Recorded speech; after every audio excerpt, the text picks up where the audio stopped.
Metallica, here they come, the kings of metal.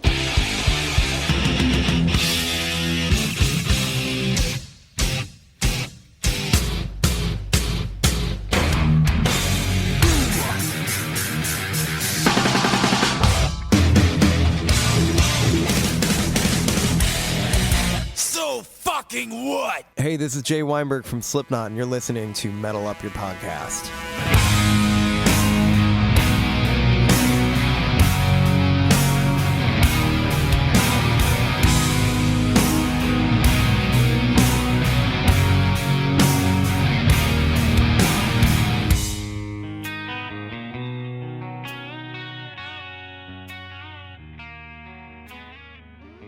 Welcome to Metal Up Your Podcast. I'm Ethan Luck. And I'm Clint Wells. This is episode 109, and due to popular vote, this is how we do it in our democracy that is a podcast. Popular vote counts, and we're doing Reload. It's a democracy when we decide it is for a minute. Right, exactly. Mostly it's not a democracy. It's more of a dictatorship. But you're right. We put it out on Twitter. We said, because we got such good feedback on the Load episode. Yeah, and that was a good idea. Clint texted me last night like, hey, I threw this thing on Twitter. I was like, oh, I've never thought to do that. Yeah, that was great. So after, I think there were like almost 200 votes. And it got kind of narrow for a minute. So the voting was either we were going to do Kill 'Em All, Reload, Master Puppets, or Saint Anger. And I thought for sure it's going to be Saint Anger. I did too, yeah. And but everyone chose Reload, and so that's what we're going to be doing today. Right. And there was a lot of interesting comments on that too that I'll get to after the housekeeping stuff. But yeah, we're going to be listening to Reload together, which I'm stoked. I think. Yeah, I am too. I think it's the, and some of the people made this point, but it's the least appreciated Metallica record. Well, I would say this. When we did our Reload episode originally, I made the claim that I like Reload better than Load. Mm-hmm. I'm curious to see how I feel at the end of this episode. Reload's my third favorite record. Okay. So it's always been high for me. Yeah. I mean, it's above the Black Album for me. I can't remember who it was on. It was on a Facebook comment though that said that after our Load episode that the Load and Reload records are their worst records they've ever put out, worse than Lulu. Wow. And Saint Anger. That's just. I was surprised. I'm like, that's scientifically incorrect. My comment was, listen to Lulu and Saint Anger and Load at the same exact time, and it'll turn into a thrash record. Wow. It'll turn into a demon. It'll turn into a demon. Well, it's going to be fun, needless to say. And we're going to read some of their comments and stuff. We got the iTunes and the Patreon. Go leave us a positive review. Only takes a second. Goes a long way. We're going to be opening up the pick contest soon, too. That's right. But don't wait till then. If you like the show and you think the show's good, it's a real easy way to just say thanks. Yeah. We got the Patreon. We got a new patron this week. I want to say thank you to Alan Collins. Alan Collins, thank you. He came through for us in a pinch. You know, sometimes, you've got these loyal listeners that, they surprise you sometimes. And old Alan just stepped through, broke through the wall like the Kool-Aid man. Sometimes what did this Kool-Aid man Oh, say? yeah. Oh, yeah. Well, we do appreciate that. Now, here's what Alan gets access to immediately by becoming a patron from the $5 tier up. Is he gets Cover Our World Blackened Volume 1, Cover Our World Blackened Volume 2, all 3 Lunar Satan songs. He gets to see videos, the YouTube videos. Let's say hi to the YouTubers. Right. Hello. Hey, guys. A week early. And then whatever. Email priority. Email priority, meetup priority. And then when we have guests on the show like Ray Burton or Jim Brewer, Jim Florentine, or Michael Alago, or Jay Weinberg of Slipknot, we let the patrons ask them questions. That's right. Yeah. So there's just all sorts of cool shit over at the Patreon. And then you get that in perpetuity. Like anything we've given the patrons in the past, when you become a new patron, you get all that. Right. So in my opinion, we just keep adding value to that. Oh, yeah. Ooh, Kool-Aid. Go follow us on all the socials. I'm not going to talk about that too much. metalupyourpodcast.com, where you can buy Cover We're Black and Volume 1 for $5.98. Buy some merchandise. Let's talk about the meetups real quick. So Yeah, this is coming up. So if you're hearing this is starting tomorrow, which, by the way, we're seeing Metallica soon. Okay. Let's get this out of the way real quick. Get with Ethan. I have bad news. Ethan has good news and bad news. It's good news, unfortunately, as followed with bad news. Let's do the good news first. first. Good news first is I just recently got a new touring gig, and I am going to be on the road with a band called Need to Breathe. Yep. And I'm going to be their auxiliary musician, so I'll be playing acoustic, electric, lap steel, all sorts of stuff. I'm not positive of everything yet because I haven't started rehearsing with them yet. So I'm super excited about that, and I have to thank Clint and our listener Dan Cantor. They kind of facilitated it. Dan needed some names of utility guys. Clint gave him a bunch. Mine was in there, and lo and behold, here I am, and I'm going to be on the road with those dudes. So go to their website and check out the tour dates, and if you guys are in any of those cities, I will be there too. I've known those dudes for a long time, and they're great dudes. Their music's cool, and you're going to be a great asset to that band. Well, thanks, man. And it's going to be strange to, since the Need to Breathe schedule isn't like a country tour schedule where you're mostly on the weekends. It's like I'll be gone for like 4 or 5 weeks. Yeah. So it's going to be weird to do remote episodes again. It'll be good. Yeah. So with that good news, unfortunately, is followed by bad news. But let's say potential bad news. My first rehearsal with them, as you're listening to this, is tomorrow, which is the day of the Birmingham show.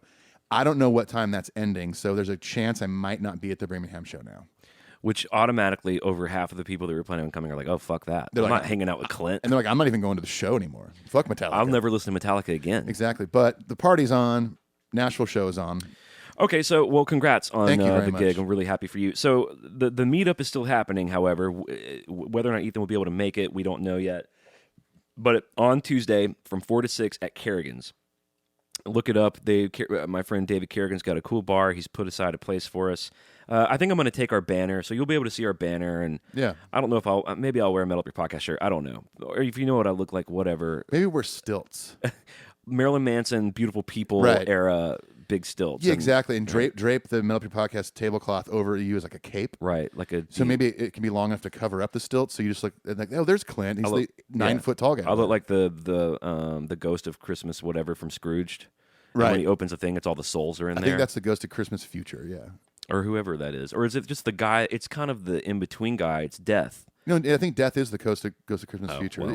Where he shows the souls come out of his Yeah. rib cage and stuff. Yeah. And he's got the big. What do you call that? The Is that a sickle? is it a sickle? No, it's not the sickle. It's The the sickle is the smaller version, more curved. What is that it's the called? one blade. Yeah. Oh, whatever. Who gives a fuck? Death's tool. Who gives a shit? I don't know. It's what you pick the Satan out of your teeth with. It's exactly. So that's on Tuesday. On Wednesday, we're throwing our big party at the Cobra, East Nashville. It's our 2-year anniversary. Right. A bunch of VIPs are coming. We're going to be doing trivia, karaoke, name that riff contest, giving away a ton of shit.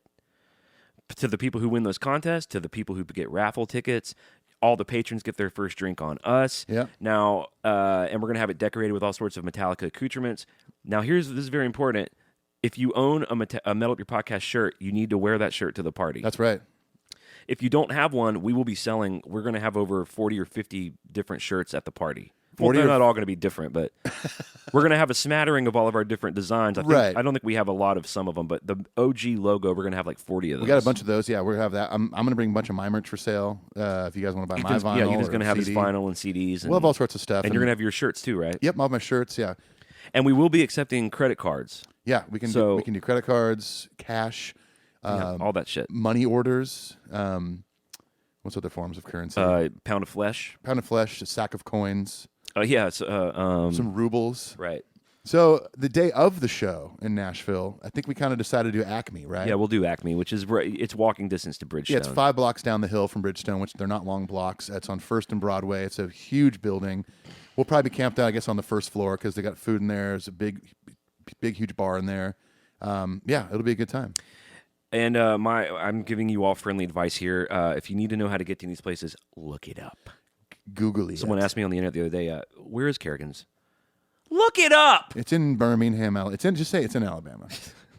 All right, a few more things here. News this week. Now, so Metallica has been selling at various shows, sort of select cities and shows, their new beer. Right. It's now been officially launched. They're going to be selling it all through North America, Europe, Australia, and China. It is their Stone Brewing collaboration called the Internight Pilsner. Excited for that. Sounds fun. It's like everyone's getting into that. Although, in this rare example, Dave Mustaine is ahead of Metallica. By a couple years, yeah. He has that Altamont a la a turd de mont. a ding dong de dong. I still haven't tried that Megadeth beer because it's like $12.99 for 4 bottles. I'm sure it's really good, but whatever. I'm sure it's just fine. It's at least as good as Natty Ice. I mean, whatever. I don't know about my metal bands getting into the old beer industry. You know, Dave Matthews has his own wine. Maynard James Keenan of Tool has his own wine. Right. Whatever. It doesn't bug me. Iron Maiden has beer. Megadeth has beer. I Now do like Metallica, the Iron Maiden beer. Metallica has whiskey and beer. Guar has beer. Bayside had a beer.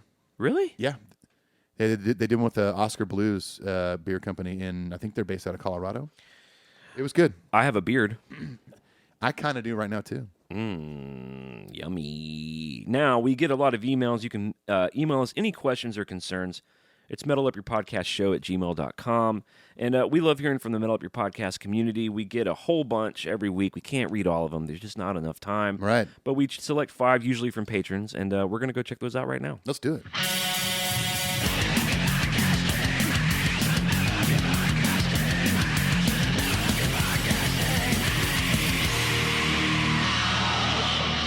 All right, our first email is from Derek P. What's up, guys? New listener and huge new fan. Love the podcast. I've been a huge Metallica fan for 20 years and big collector of all things Metallica. Interesting. I've seen them 32 times live, including some once-in-a-lifetime shows. I'm traveling from Toronto, Canada, February 1st to see them in Cleveland, and it would be totally great to fill you guys in on a recap of the show. Keep up the solid work. I can go on forever, but I don't want to keep you. Cheers, Derek. Well, we appreciate the brevity. Yeah. Here's what he's talking about giving us a recap. We've started on this last North American leg of the tour. We started doing what we call Metal Tales from the Road. And we are having people call into the show when they go to Metallica shows and tell us all about it. Yeah. And they get to give us their Metallica story. It's been a really cool thing. Yeah. Here's the deal. It's for patrons only. Yeah. So if you want to be on Metal Tales from the Road, go check out Patreon. You're going to hear a commercial for that later. Yeah, that's another perk, speaking of Patreon, that you get. Yeah, you get access to review a show. Rob Cook says, hey, brothers, just listened to the 106 Justice box set episode and your review of the Troubadour show and want to say that I think that it's one of the funniest shows you've ever done. I was spitting coffee out of my nose on the train into work this morning listening to it, which was nice. Nice that coffee was coming out of your nose? There's nothing like some warm Maxwell House coming out the old nostril. Some warm, just Juan Valdez. Best part of waking up is Folgers in your nostril. Folgers out your nose. Thank you. Thank you. He says, I don't think you could do as funny a show on one of the newer recorded shows they bang out on their website because the comedy was on how rough, sloppy, and quote-unquote real they were. I'm not saying that they aren't legit and real now, but there was something about how young and unfiltered they were on that recording back then, which is why I think that it made it into the box set. We know they got nothing to prove and can play these massive shows now to pretty much perfection, so why not show them hammered and having a laugh? Your commentary on that gig made it an hour or so of the podcast gold. More shows like that, please. Well, as long as they keep putting out shows of them drunk and hammered. Yeah, we'll just review shitty performances. Send us bring us your shittiest shows. He says, also love the then and now top 10s, would say that at least 2 Hardwired tracks are now in my top 10, probably Moth and Atlas. Not original choices, I know. But I couldn't tell you what they would push out, so maybe it's a top 12 now. Anyhow, this podcast keeps on getting better and better. Love the Tales from the Road and also Clint's radio episodes. This has great additional episodes that get me through the week when not catching up on Tom Quay's Alpha Metallica. Tom Quay. You know, I was listening to Alpha Metallica the other day, and you know how he pronounces David Bowie? David Bowie? Yes. Interview with Kirk many years after the fact where he's talking about Bowie. I think this is after Bowie had died. He says, quote, David Bowie has been a pretty huge influence on me and other people in Metallica as well. So that's a thing? David Bowie. It's probably just the accent, David. When you say Bowie, it sounds like David Bowie.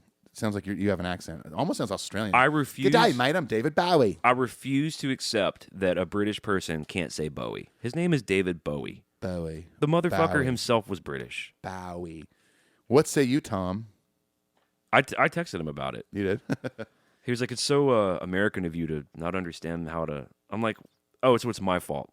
It's my fault that you can't say Bowie. David Bowie says Bowie. I know! Though everyone says David Bowie, but you've heard him it's pronounced Bowie? No, I know. I'm saying David Bowie just pronounces it Bowie. Right. Like we're saying. That's because that's how you say it. I was just trying to, devil's advocate. Maybe it has to do with Tom's accent, and it sounds like he's saying Bowie, but he is saying Bowie. I think it's the education system over there, is the Oxford. Oh, those shitty schools over there. Cambridge and Oxford and, the like. And Hogwarts. And of course, Hogwarts. Yeah. It was Snape who taught him potions and to say Bowie. What a shitty magic school. Hello, Potter. Hello, Tom Quay. Professor Snape. Shout out to Tom Quay, by the way. He has a great Metallica podcast called Alpha Metallica. He goes through every song alphabetically every week with a guest. Ethan and I have been on there a few times. Go look those up. It's real fun. Those are easily the best ones. Happy New Year to you guys and Bangin' Metallica. And a Bangin' Metallica gig filled 2019 to boot. All the best, Rob. He says, oh, hang on. Phone's ringing. Jason, it's Brantley. Call me. Bye. Brantley, Jason, listen. Need you to be a buddy. Pick up that phone when you get a minute. Give me a call. Bye.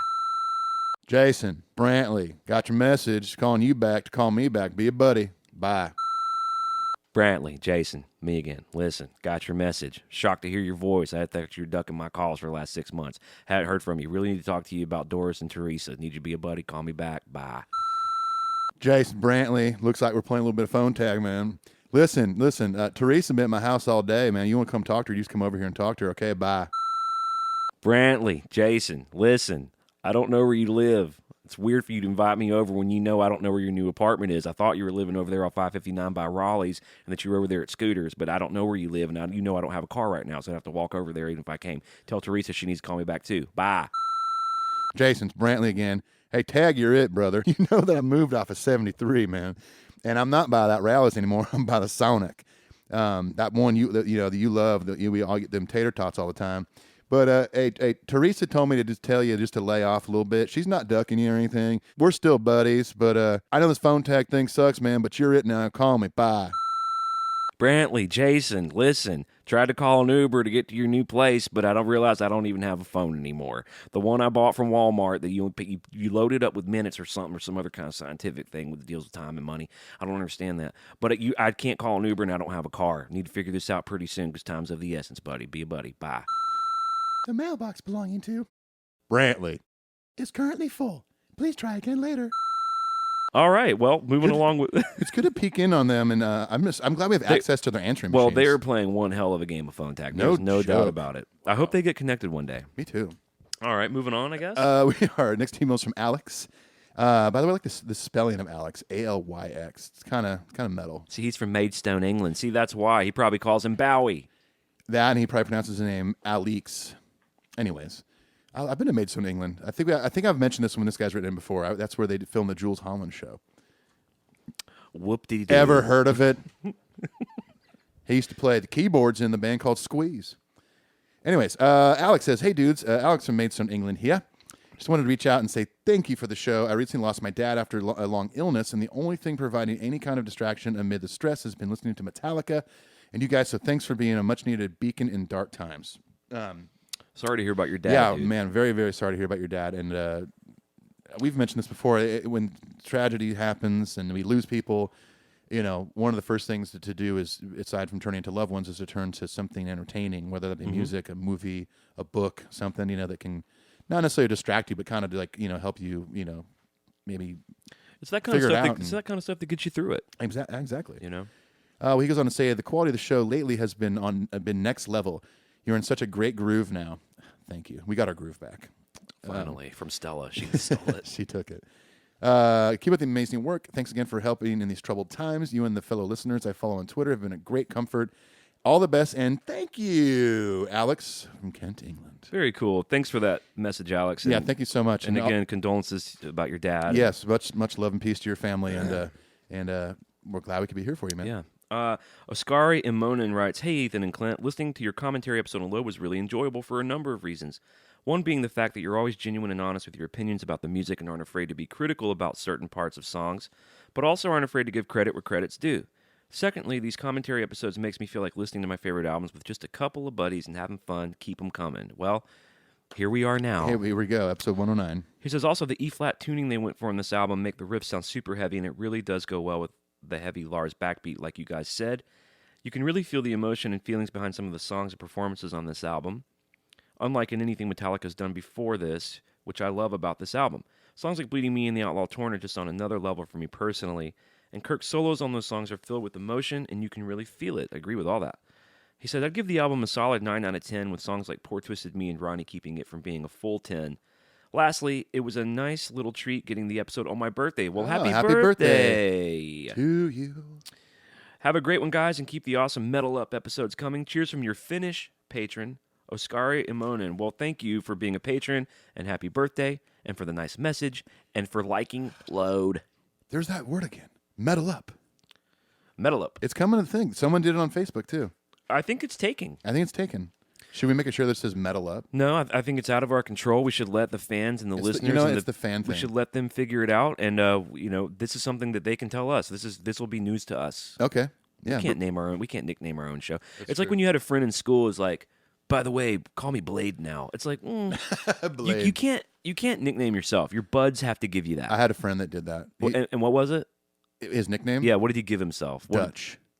Yeah. See, that's horrible. If you're gonna name and this yourself, was like not in high school. This was like in his 20s. I'm not kidding. In like his late 20s. I mean, He claimed that was his nickname as a kid, but like no one else knew if that was true or not. there is some validity to. I do think a person has the right to decide what they're called. Like, this is funny in that coming to America, he's like, the one guy's like, if he wants to name his James named Muhammad, I would call him Muhammad Ali. And the guy's like, his mama named him Cassius Clay. I'm gonna call him Cassius Clay. Yeah, totally. Like, that's what his mama named him. But sometimes parents name their kids stupid shit. How about this woman that named her kid 1, 2, 3, 4 or whatever? Or A, B, C, D, E. Right. Or something. Yeah, Right. and yeah. That poor bastard deserves the right to be like, just call me Dave. Yeah, I'm going to be Dave now. But imagine if your friend Dave said, I want you to call me A, B, C, D, E, F, G. You're like, I don't think so, No, dude. I'm not going to do that, man. I don't think so, Dave. The thing that can get annoying is if someone tries to give you a nickname that's just weird or just not like Has that ever happened to you? original. Yeah, like it's like I remember when I was like a kid playing baseball, like my coach would call me Lucky, and I was like, Don't do that. real original. Is he foisting My it? last name is Luck. Yeah, I Right. get it. Like you're adding a Y to it, Right. Or like there's only a few people that have called me this, and sometimes it bugs me is when people call me E. Like I would never be like, "What's up, C?" That sounds weird. Well, I agree, but I'm endeared to it because Eric, one of the main characters of Entourage, my beloved Entourage, they call him E. Okay. But I wouldn't like that either. People called me C Money. C Money. C Money. That's always an easy one though. What am I, a fucking rapper? It was probably from the movie Swingers. I don't know. I watched that movie a ton, and they always talk about how people were money. Yeah, but that's not C Money. Not I C also Money. have spent many hours watching Swingers. I've heard people call me E Luck. You're so fucking money, and you don't even know I don't it. even know it. E Luck is another one. I don't mind that one so much. E. What up, Luck, E yeah. Luck. My name is Ethan Luck. Let's just call you it's Ethan. so fucking not common. So just call me Ethan or call me Mr. Luck. Or actually, call me Mr. Luck from now on. Everybody. I don't. I've run into people who had kind of still had sports brain on. Like Yeah. maybe they played a lot of sports, Right. and maybe they like sports still, and they kind of have sports brain, and they'll be like, "All right, Wells, like we're on a What's up, Wells? I'm like, let's not do that. I'm in my 30s now, and I don't play. You know what I mean? Yeah. We're not on the field, Right. Exactly. and I'm not a big fan of all the ass slapping that happens in sports. Oh, I like either. that part of it. Oh, I love it. Oh. I just say no. You misunderstand. I love it. I just say they don't go far enough. Let's get the finger up there. Let's just keep going. Okay. Let's keep going to the next All right, email. next email's from Brian Ward. He says, "Hey guys, Lodo was my first exposure, and like you said, it can fit so many mentalities. Seeing the Until It Sleeps video is what turned me on to them. Since entering into recovery for addiction, Bleeding Me resonated so much. If it's about his dad as a trucker, the quote unquote caught under wheels role makes sense. I'm off base. It reminds me of my trying to break free from my addiction. I'm digging my way into something better. Losing my mom this year. Hero and Mama are so bittersweet. By the way, Clint, holy hell to that cover. He loves your Mama Said cover. Thank you, dude. That's really. Clint did a great job I on really that cover for appreciate sure. Lars has 2 splashes for this album, a 10-inch and a 12-inch maybe. And his hi-hat accent is amazing and was hinted at. It was hinted at in one.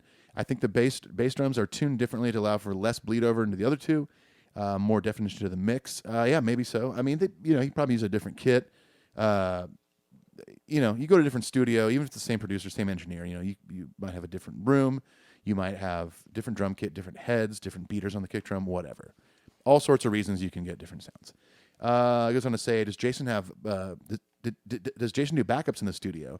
I know, Clint, you pointed this out in the last episode. Yeah, I wanted to point out a few things. So he talks about, I had mentioned that I thought Bleeding Me was about James's dad. Yeah. And maybe I did read like an old Guitar World thing where he mentioned that, but I'm reading like the official James's explanation now, and it is about sobriety and addiction. So, well, first of all, congrats on Brian for getting sober. Yeah, very cool. And good luck with the rest of that work.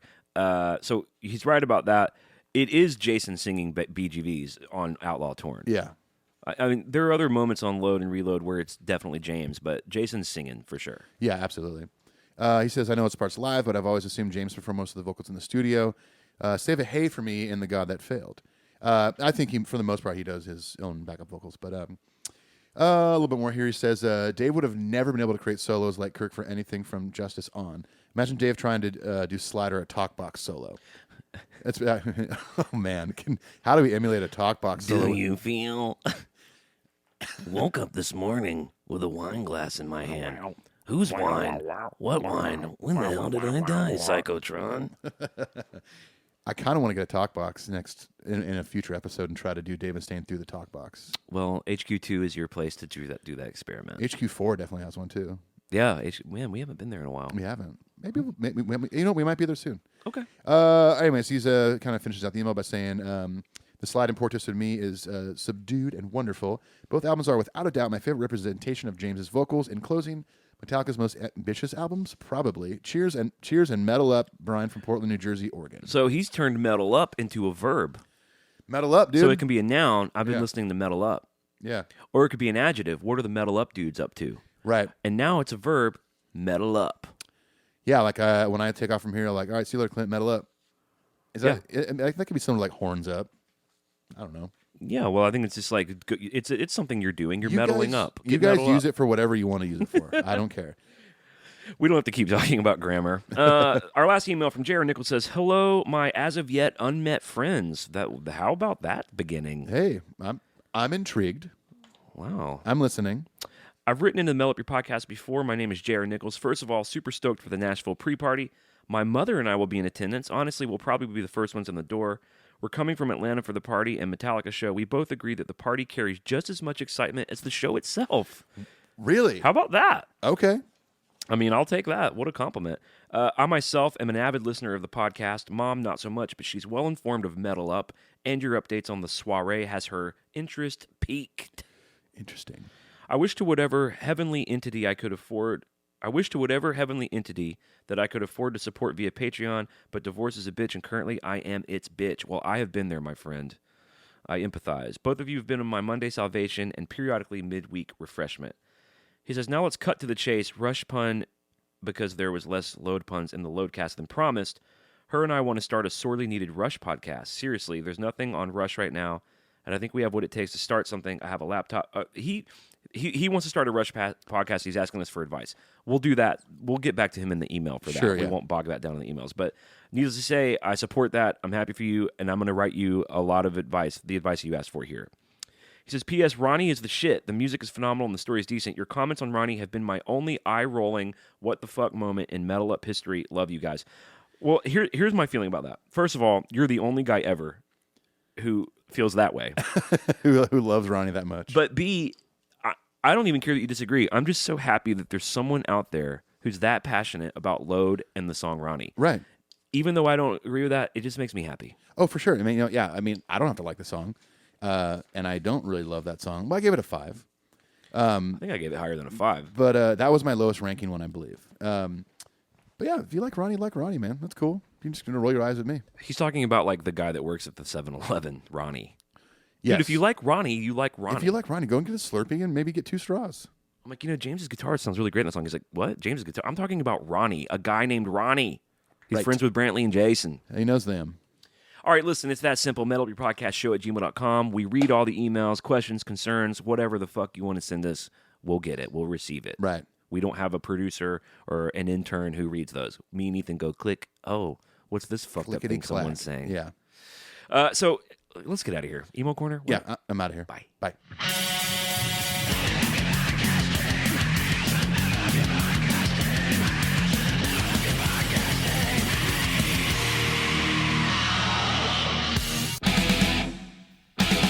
Hey, this is Ethan and Clint from Metal Up Your Podcast, and we want to talk to you about something we love called Patreon. That's right. Patreon is a way for fans of the show to give back to the show, to donate money that helps us in quality and content. And not only that, but we've actually come up with all sorts of fun incentives to give back to you for supporting the show. Exactly. For instance, if you donate $5 or more, you get access to Cover Our World Blackened, which is the official Metal Up Your Podcast Metallica cover EP.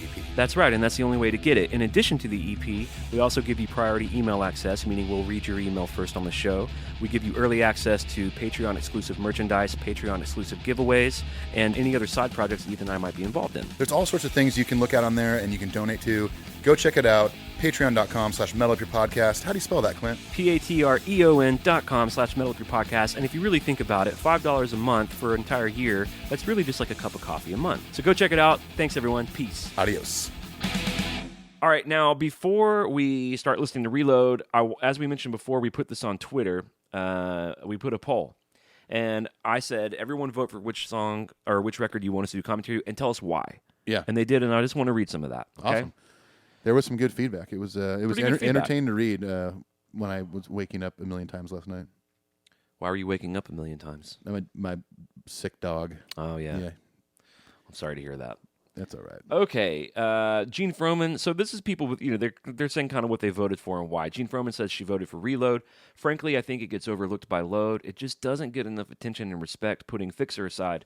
Saint Anger, I feel like we've been there, done that. I mean, kind of. And we still haven't done a listen through, but... I disagree.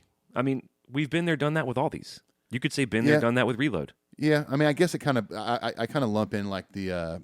some kind of Monster Part 1 and 2 in that world of Saint Anger. Because we've talked about all these records, but we're doing it differently because we're listening together and we're seeing what's changed. Yes. I actually think the Saint Anger episode would have been more flattering than a year and a half ago when we just talked about it. Absolutely, yeah. So anyway, but consider that an opportunity missed by all these people because they voted for Reload. Metallica says, let's go Reload. I only listen to Saint Anger combos that include Richard. He named some other guy that... Richard Saint S. He. Anyway, they have episodes where they talk about Saint Anger, and this is okay. Metallica is an interesting flavor. He really only reaches out and says stuff to us, and then mentions himself too. So let's just get it out of the way. Metallica is another Metallica podcast that you can listen to. Yep, there's a few out there. I did an episode with him on To Live Is To Die. Go look it up. Go listen to all of his episodes. Go leave him a positive review. Go live in his basement and go. Mom will cook you breakfast every morning. Yeah, go eat meatloaf with him. Yeah, there you go. Let's see. Metallica says Load was great, so Reload would follow nicely. She says I would have voted Black Album. And then she says, Clint, the lyrics to Ronnie are not Sunny Day, or I think you'll find it's Bloody Day. Trying to let you know in my car in my best nerdy Ethan voice, don't think you heard me. Pardon me. Listen, I'm in my car and I heard what he said. It is incorrect. It's bloody. He only thinks about and talks about Metallica every day of his goddamn life, but he got that lyric wrong. Way to go. I'm happy to be demoted as a Metallica fan. Oh, I at this point, I'm A-okay. You know what? After 2 years, like, I used to kind of like really harp on myself for like, man, I can't believe I got that fact wrong. I'm such an asshole. It truly doesn't matter. And now I'm like, I don't care, whatever. And I know she's kidding. She's super cool. Sure, she's yeah. a big fan. Of course. She's kidding. Mike Bowling, who I believe is my Dave Matthews Band friend, we riff about Dave Matthews. He says, I'd say Reload for sure. Obviously goes hand in hand with Load, so I think it's only natural. Chelsea Bowen, friend of the show, says Master of Puppets. Ethan has said that this is his favorite Metallica record. Talk about the things you love. The world needs more of that. We'll get to it. Well, here's what we love, Metallica. Yeah, it'll happen. It'll happen. And yes, it's my favorite record. I think everyone just thinks we're going to shit on Reload or on Saint Anger. I mean, there's still songs I'm not going to like. And but it doesn't mean we shouldn't talk about it. It's Metallica. Yeah, it's still Metallica. This is a Metallica podcast, Right? right? Oh, fuck, it is. Are we that big of jerks? Okay. I thought this was a Rush podcast. Voice of a Soul says, get that Reload. You get that Reload. You go get him. You go get your palace. It's another Cool Runnings reference, everybody. Jeff said... We don't have enough Cool Runnings references on this bitch. That may be our next Coming to America. Jeff says Saint Anger because it's grown on me over the years. I like it. There, I said it. That's almost like you're admitting that you are addicted to German pornography. Right. Okay, you know what? I've been watching this stuff, and it's DOS. I like it. I have it. I store it on my external hard drive. I have over 300 terabytes of it. There, I said it. There, I said it. Whenever you end something with "there, I said it," it doesn't make it okay every time. Anything you say before the phrase "there, I said it" is going to be bad. Dude, I totally was driving over here, and I went to this gas station, got some gas, and this motherfucker was being real annoying to me, and I went and stabbed him in the neck. There, I said There, it. I said it. Yeah. See how that holds up in court, Ethan? I have 17 Lincoln Logs in my butt right now. There, I said it.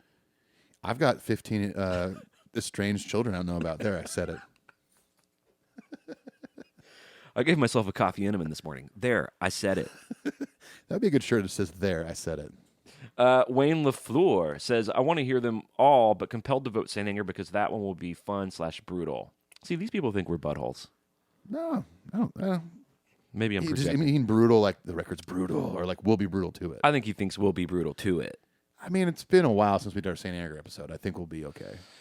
Ralph Saveto says, oh, did I mention it was crucial to the development of the band? And, he's talking about Saint Anger. All right.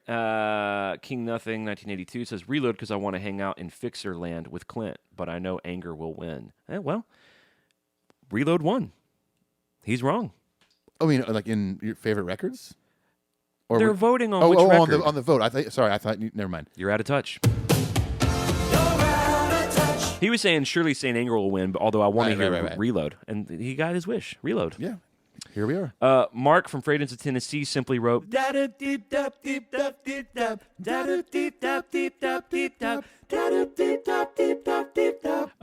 Worsfold says, reload as there will be interesting differences of opinion between you guys, and it's nice to have some pros and cons and debate.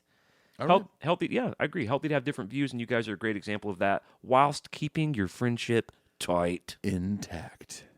Keeping that friendship tight. Sometimes, you know what is a great hallmark of a good friendship? Being able to disagree. Of course. Danny Santana says Saint Anger. Here's what Ralph Savetto was saying. Definitely need to take a deep dive into Saint Anger just for the entertainment value. Plus, actually kind of dig the album as I've learned to get over the sound of the snare drum, lack of solos, weird production, and lyrical contributions from other band members besides James. Well, that's a lot to get over. I'm not sure I'm there yet. That's a lot. Empty Eye says, I think Reload has the most potential for interesting discussion / new opinions. Killing Puppets have rightly been kind of discussed to death, and Saint Anger, well, I like it, but I'm in the minority there. Kurt M says, just for the comments alone, he'd like to hear Saint Anger. Alex says, think it's fitting that you do Reload. Max says, I pressed Saint Anger, but I meant Reload. Metallica gods, please forgive me. I love that someone kind of accidentally jumped the gun on this, the most arbitrary poll ever. Couldn't wait to tap it. Dang it. A few more of these here. Carl says, the Load episode transported me back to when I was 15 and me and my friends thought that the Outlaw Torn was the greatest song ever. Reload will likely transport me right back to discovering the band on MTV via The Memory Remains. So that's my vote. Nice. Clearly, okay. Well, I think that's it. Brian says, kill 'em all just because I'm in the mood for some early shit. I saw that one. That's the only kill 'em. I mean, there are a few kill 'em all votes, but we got kill 'em all votes. So that was the only person who mentioned it. Commented, yeah. Okay, well, we have a whole episode on Reload where we talk about when it was recorded. Obviously, Bob Rock produced it. We do all the sort of details of the record, the facts. Yes, of so course. We'll refer you to that episode for that. And I guess the only thing to really talk about before we jump in is the idea of when we did our everyone's top 10 episodes, top 10 records, it was interesting to see that Load was pretty high. Load was kind of in the 4, 5, 6 range. Right. But Reload was always either last or it was either 10 or 9. I know, which is... People really see them differently. It's crazy. Now, the band... So, we know this as a fact. The album was recorded in the same sessions. Yes. So, the band has basically said, Reload is not throwaways of Load. What happened is they recorded a whole batch of songs, all 27 of them. Weren't they wanting to make a double record at first? They were wanting to do like kind of Use the Your Usual Illusion? Right. Yeah. They were thinking of a double album because they just got done touring with Guns and saw that Use Your Illusion 1 and 2 were huge. They were obviously in a really prolific writing season. They were writing a lot of material. I mean, you look at Lightning and Puppets, 8 songs each. Yeah. And 9 on Justice? 9 on Justice, yeah. So, and I don't think there's a lot of leftover material. So, sure, they're in an exciting time where they're just writing a shit ton. What happened, I believe, is they had deadlines they had to meet for their record label and for promotion and touring. And what Load ended up being was the collection of songs that were mostly done. Yeah. The ones that just got done first. Exactly. Arbitrary. If they had finished tracking Memory Remains instead of Poor Twisted Me, those would be reversed. Yeah, exactly. And this is according to the band. Now, maybe they're full of shit. Maybe they had a whole pitch for these records that was a narrative that they wanted that might not be true. But that's what they've told us. Yeah. So I'll take it. So the idea that Reload's more experimental or the throwaways or the lesser songs, it just doesn't jive with what the facts are. Right, yeah, exactly. And when you talk about better songs, quote unquote, the 2 songs that they play from this era are from Reload. Fuel and Memory Remains. Yeah, very true.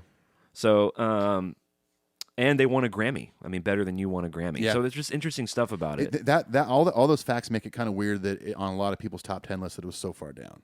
Exactly. So especially so far away from Load. I agree. It's now I definitely agree that they do to me have different identities as records. They're part of the same stew, but to me there's an identity to Load and an identity to Reload. Yeah. But they're not different enough to warrant. Like, I love Load. I can't stand Reload. Yeah, it's awful. That's weird. That's really weird. That's anyway. That's like liking disc 1 of S&M but hating disc 2. Yeah. It's like the same shit. So, do we agree with that? Do you agree with that? I agree with that, yeah. Okay. You could like one better than the other, of course. Well, duh, you're but, going I mean, to. But I can't imagine, like you said, somebody like Load is number 1 or 2, and Reload is number 9 or 10. That's weird to me. I don't know. We'll listen again, and we'll find out how we feel. So Ethan and I have never listened to this together. No. So much like Load, we're just going to dive in and we'll have some commentary here and there. Just gonna dim the lights real quick. Yeah. HQ2's got, I like it during the day. It's got a nice, like, natural light coming in vibe. Yeah, my HQ1 it's always nighttime. It's like caved out. It's cool. caved out, yeah. But there are times where like that big Metallica banner I have, I'll like pull that down, get some light in there, and all of a sudden I'm like, ugh, I feel like a vampire getting burned by the sun. Igor! I don't know why I said Igor. That's Frankenstein. Igor. Igor. I love that. Renfield. Frankenstein, or what is he? Frankenstein. My girl Madeline Kahn's in that. Wasn't Renfield that was Dracula's homie? Ate the flies? I don't remember. Well, here we go. Track 1 from Reload. Let's dive in. Give me fuel, give me fire, give me that which I desire. Fantastic album opener. I think it's great. Yeah. Ashika. I'm noticing as we're starting this record that your couch is real slidey. I keep sliding Don't down. you dare say that. I mean, this song has kind of a redneck quality to it, but not in a bad way. Sure. I think it's real masculine and ballsy and fun. Yeah. I mean, you're talking about cars essentially, but engine, fuel, and all this stuff, and some of Hetfield's best little what do you call that? Like right after lines, his little like cherry on top Jamesisms. stuff. Yeah. That's a cool little. It's just like opening with Ain't My Bitch. You just immediately sonically notice the hard panned guitars. Yeah.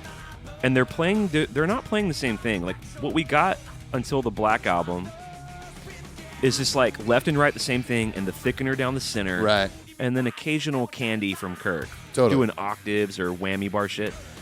This is like they really took the time to make sure they were both kind of playing inversions. Right, exactly. And complementary riffs. Well, that was a really common thing, like on Appetite for Destruction. Right. Hard pan, you got Slash on one And side, Izzy. Izzy, and it's so cool. Big time. And they probably learned from that. Yeah, for sure. I think they still did that stuff on Use Your Illusion. Like there's that higher octave right there of Kirk. Burn your face upon the chrome.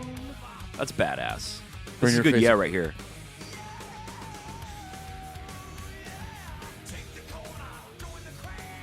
I think we got some Jason BGVs here. No, that's James. That's James. I was wrong. I'm fired. There, I said it.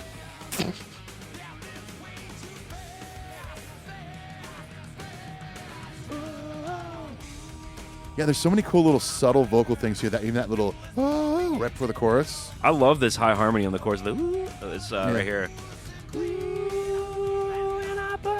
Yeah, that's great.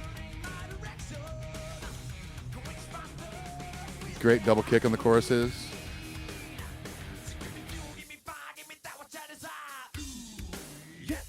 Ah, classic.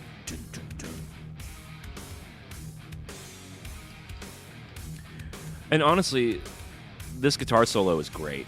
Yeah, I love it's this short one. and sweet, but I love Kirk's playing on these records so much. It kind of starts it with this kind of bluesy down. Just almost like it's a little take off of the riff. Yeah.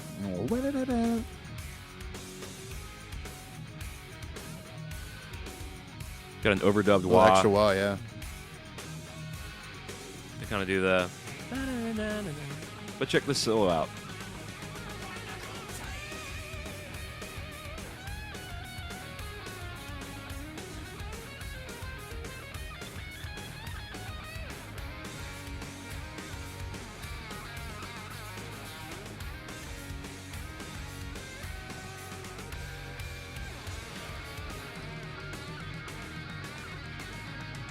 It's a pretty just rock and roll solo. Great. Very melodic at the beginning. I love it. I Kind love of it. opens up a little bit. Yeah. But now he's doing this melody. I love that melody.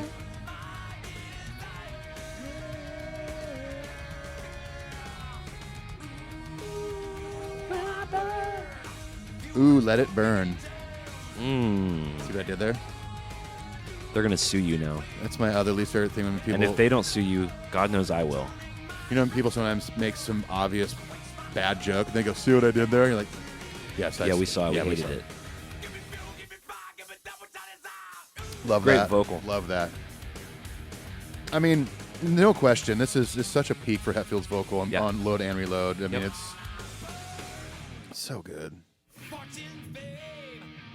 Great 1-2 punch. Oh yeah.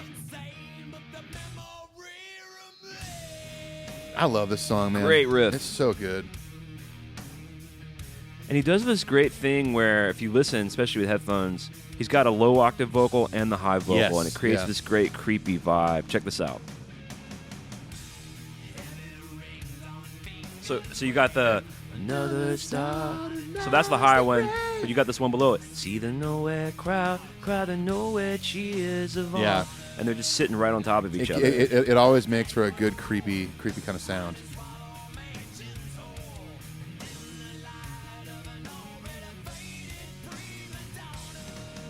These little harmonics.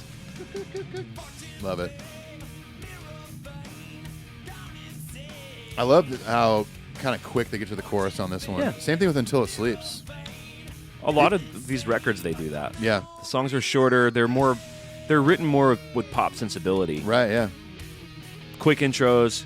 It's not a lot of meandery building Frankensteining parts. Right, yeah. It's like, let's just play the fucking song. Yeah. Great lyrics in this song, too. Yep.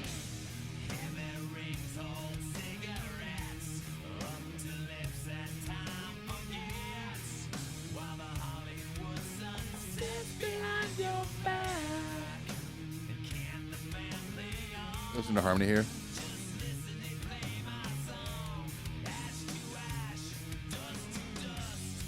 Do you hear, am I going crazy? I always hear a harmony right there. I heard it. Okay, I was making sure I wasn't going nuts here. Is that the first time they've referenced themselves? No, it would be Load when he says off to Never Neverland. Oh, right, in yeah, King Nothing. Yeah. That's an interesting thing that they were referencing themselves at this point. Right, Fade to Black. Right. Well, they did it again on Hardwired, on the album Hardwired. In what song? What song is it? Well, they referenced Damage Inc. in the song either Frantic or Saint Anger. Yeah, there's something on... Fuck it all, no regrets, I hit the lights on these dark sets. Of course, Marianne Faithful.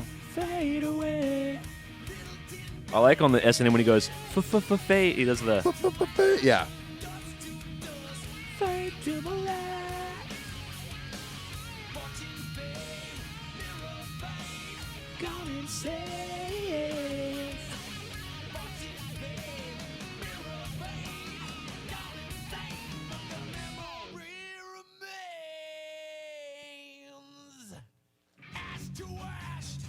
Love this tom build up.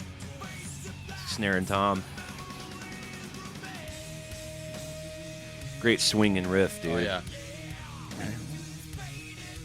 Great Lars backbeat.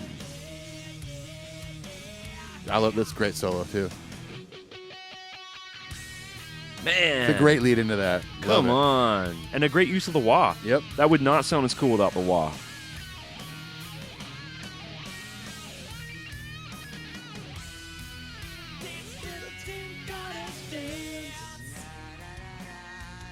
It is weird that like the heaviness of the song goes away right here, but I like it. It focuses on her vocal, obviously. Yeah, I mean it's effective. It's real creepy. Very creepy. There's but that great kind of whammy pedal effect on the guitar, super high. where it's like 2 octaves up, and then it's all fuzzed Yeah. out. You can hear James do that effect when they do it live, Yeah. but he's playing low on the neck. You'll hear it better here. So he's playing low on the neck. Yeah, it just has an Probably octave or- arpeggiating C's and E minor stuff, but it's a whammy pedal Yeah. that's up 2 octaves. Yeah. It's like the song "My Iron Lung" from the Bends. I don't know if you. Oh, you're not into Radiohead, really? I mean, are you? I like Radiohead. I'm not in deep like you are. It's the same effect as this. It's sorry. Going back real quick to as you pull that This up. effect. That's 1 octave though, Right. and you hear how it doesn't track with the chords, so you hear that warble. It's a weird. Yeah, totally. It's kind of an imperfection in the pedal technology, Right. Yeah. But they use it as the sound of this song. which is cool. Which, by the way, My Iron Lung is a song they wrote about the song Creep and how that became their big hit. Oh, and it's okay. like their iron lung Yeah. that they have to play it everywhere they Interesting. go. Anyway, that's worth checking out. Were you about to make a point about Memory Remains? No, I'm just.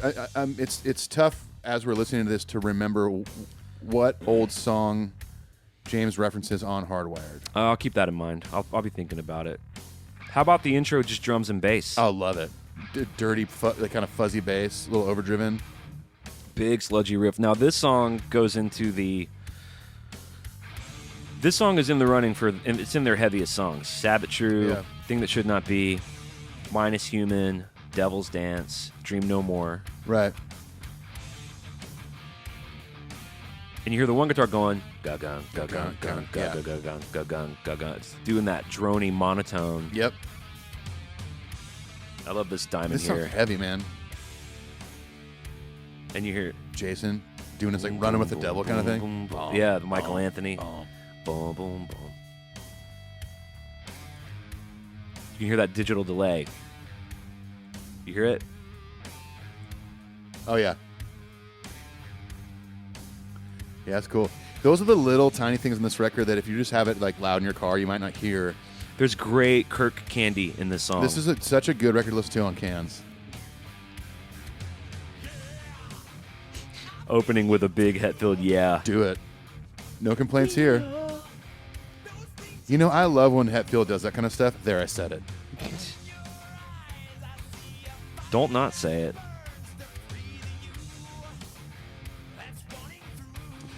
Does he say the word horseman on Hardwired? I don't know. It's so tough to think about when we're listening to this. We'll put that in the queue for talk. We'll figure it out later.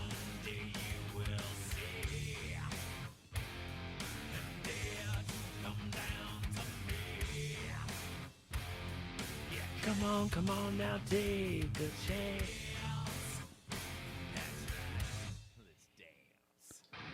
All right, the Let's dance. does not bug me as much as last time. By the way, we didn't even mention this. Fuel 1 through 10. Oh, I'm going 9. 10. I'm going to go 10. Memory Remains. 10. 10. Yeah, The Let's Dance. I get it. Without context, it's stupid, but he's the devil. Yeah, yeah. Listen to this. Listen to this. I love that. This Kirk. That barn. Yeah. He does it again right here. Check this out. I Just love great that little stuff. candy. Oh, it's so good. But yeah, he's supposed to sound menacing. Of course, he yeah. does it again for Prince Charming. Right. Again, he kind of plays a devil character. Yeah.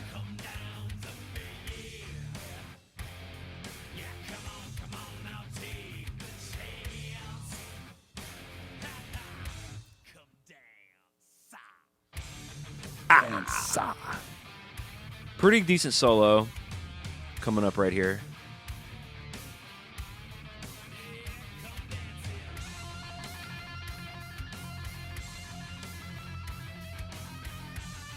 It's real creepy sounding. There's this great wow right here.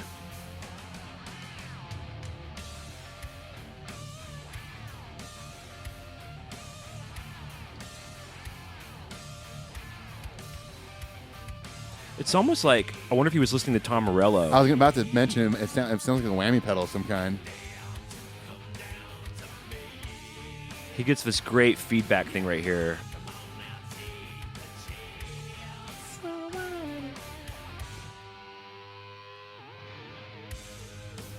Starts to feed back.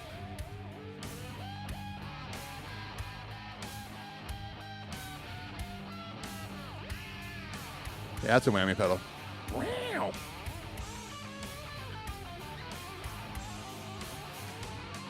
They hard pan that. You hear that? Yeah. Did you hear that go from left to right? Oh yeah.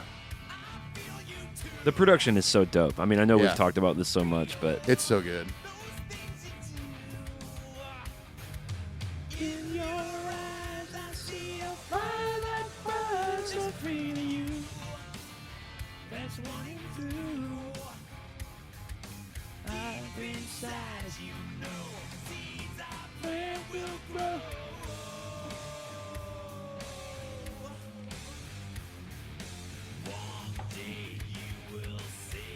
I love turning the beat around right there. Yeah, what's he? And then it's straight. Yeah.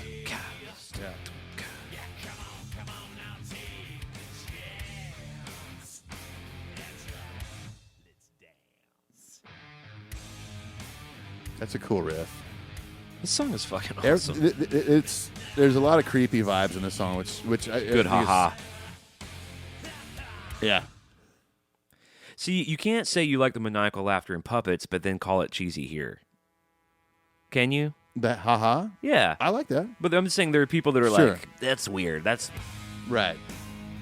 how good is this song? By the way, Devil's Dance for me, 10 out of 10. 10. I like everything about it. I'm gonna go 8. What takes it to an 8? I think it's a great song. It's just nothing in there that I'm like completely blown away. That nothing that makes me feel like what this feels. Because I can tell you right now, I'm giving this shit a 10. Yeah, me too. Me too. It's still good and heavy and awesome riffs, and like Kirk's little ear candy is awesome. But yeah. Well, that's true. I mean, when I think about it in light of this song, if this is a 10, I'm gonna rescind that. I'm gonna give Devil's Dance a 9. Okay, fair. Because this is magic. This is magical. Love it. You know how I feel about the Unforgiven trilogy, so. I mean. This is one of his best lyrics. Oh, yeah, for sure.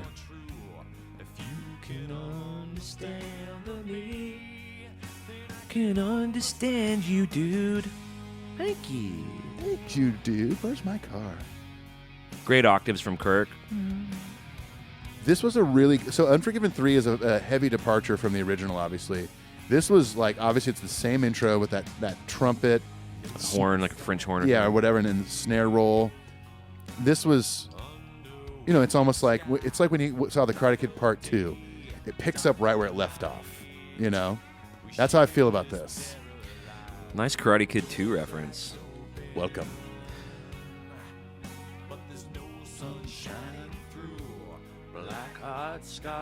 This is the lyric he has on that acoustic guitar. This is Black Heart Scarring Darker. Oh, that's right, Still. yeah.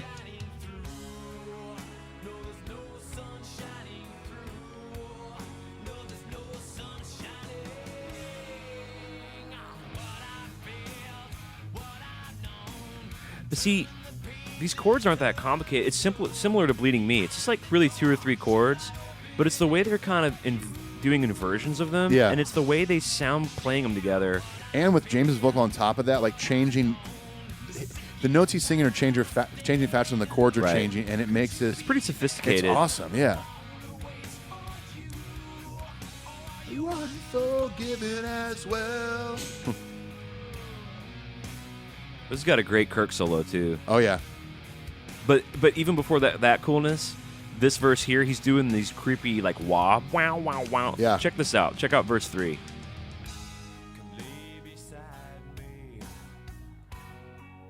It's kind of detuned. Yeah, it's kind of out of tune. I think he's just got a chorusing effect set really deep. And he's obviously doing a wah. Or it could be even like a univibe with a really slow rate or something. Yeah. There's a lot of different things that can make a detuning sound. On the right-hand side, some cool shit happening, too. So usually, yeah. So it's like they got their main parts kind of squared away, and then it's some of my favorite tracking to do. Yeah. When you're just sort of coming up with interesting texture. Right. So they probably did a whole week of Kirk on the whole record of just getting sounds, being far out. Yeah, totally. Yes, you should open the door if you're a gentleman. I'm knocking. James, you gonna open that door for me or not? James, that's so rude. I'm the one who waits for you because you're unforgiven as well. Kirk solo.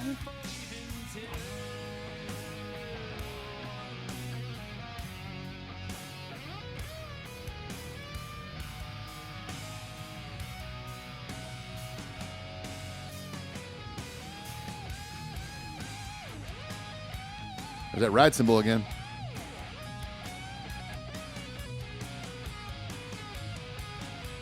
I love this fast run right here. Yeah, it's a great ending to the solo. It just gave me chills. Yeah, that's awesome. These great harmonies. Kind of has that Metallica guitar harmony feeling. Yes, totally. that we know and love. Oh yeah. Sucks down. B-Bender.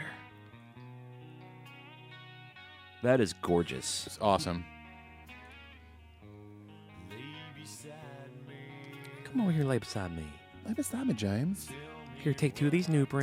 You're going to feel much better later. Yeah, they're just a little yellow and different. That's all. Now I see the sun. It's a good vocal climb here.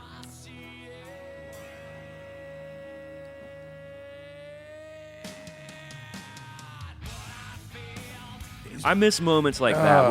There are not a lot. There's none of that on Death Magnetic. Right. I'm trying. Halo on Fire has some of that kind Sure. of gravitas in the Halo, vocal. going to the chorus of Halo, it's that gave me chills first time I heard it. Right.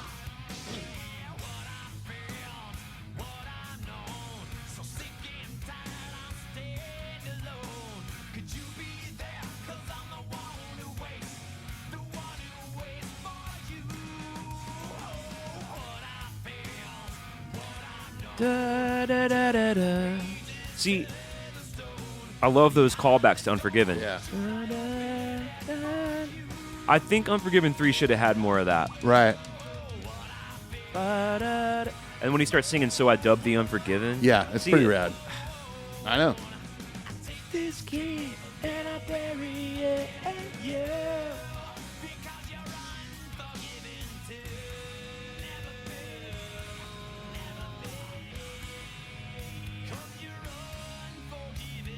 Pretty interesting chord hits. You don't. Yeah.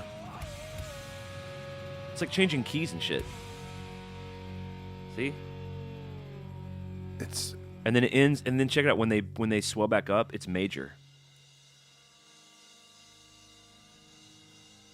It starts with Yep. Isn't that That's probably him on the B-Bender doing that. like? Is that yeah? It's like did they? How do I frame this? Do you think they knew they were doing something that complicated, sophisticated, I or don't was know. that just kind of these happy accidents? Oh, by the way, love the industrial intro to this. Grammy Award winning. Oh yeah. Better Than You. I said scratchy. it before, but Unforgiven 2 is a 10 for me. 10, absolutely. I have always loved Better Than You. I love Better Than You. Now, I'd have to go back and re-listen to our original episode on this record to see what I ranked it at. Love the harmonics. You know what I've noticed so far in Reload? No flanger. Oh, yeah. I had a bunch of that before. And people called this one the more experimental one. But this is, and it goes in this punk verse. This sounds like Guns N' Roses, like the more punk rocky songs on Yeah. Dangerous Illusions. It definitely, excuse me. Geez. Yeah, it definitely does. I like this song, man. I kind of want to turn it up a little more. Give it a little bump.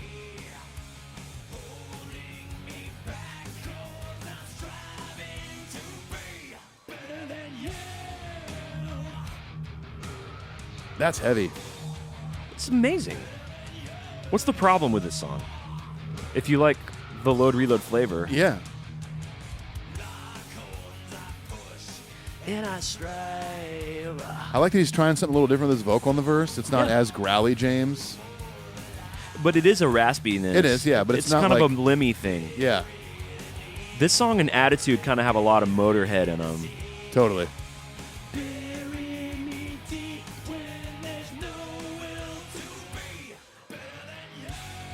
I love that da-da-da. It comes on the left side only at first.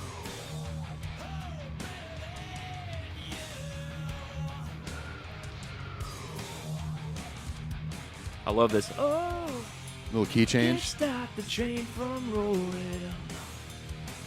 And they go up again, too. Yeah, they. Right here. No. Clever, It's awesome. because that probably is what gets him into the original key. Right. Back to for the solo, which is basically a verse. I mean, kind of. It didn't, I mean, it's just another key change back to the original one. But it makes more sense to go from that one than from the second key. yeah. change Oh, they yeah, did.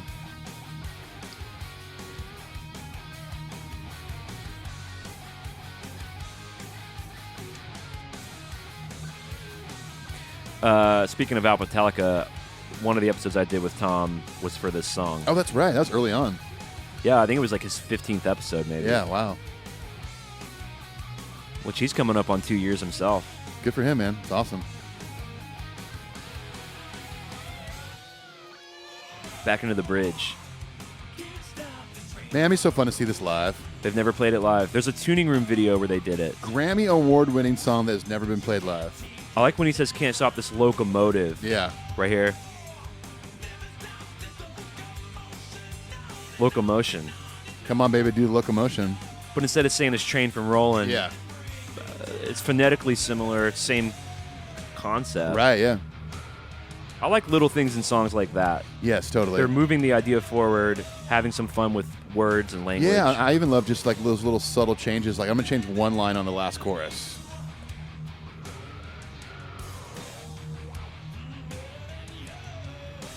Yeah, won a Grammy, never played it. So weird.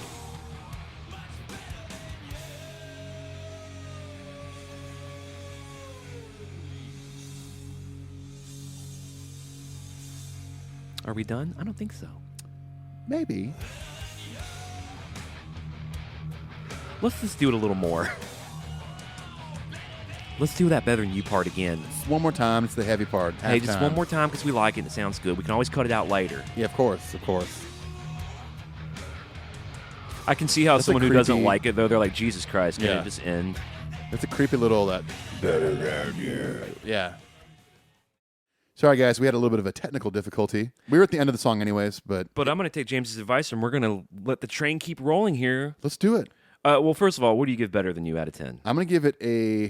Do we do like 0.5s or just? No. Okay, no. I didn't think so. No. I was going to go 8.86. You know, I'm gonna give it a 9. Yeah, I'm going to give it a 9 also. Yeah. I'm also going to give it a 9. Here we go, Slither. Our first, this isn't a flanger, this is a phaser. Yeah. On the cymbals. That's very 70s. It is just on the cymbals. Yeah. I always love songs like the 70s where there's like a long fill on the toms. And it's Oh, like, yeah. Well, Life in the Fast Lane Yeah. is a main offender there. Yeah. This is heavy and menacing to me. How about that groove, dude? With the bass still going, it's very AC/DC. Yeah, That's so Cliff Williams. Boom. Very Van Halen, too. Very Running with the Devil. It's very Tom Sawyer. I love the ooh. So we've got Devil's Dance starting with a yeah. Yeah. We got Slither starting with an ooh. Yeah.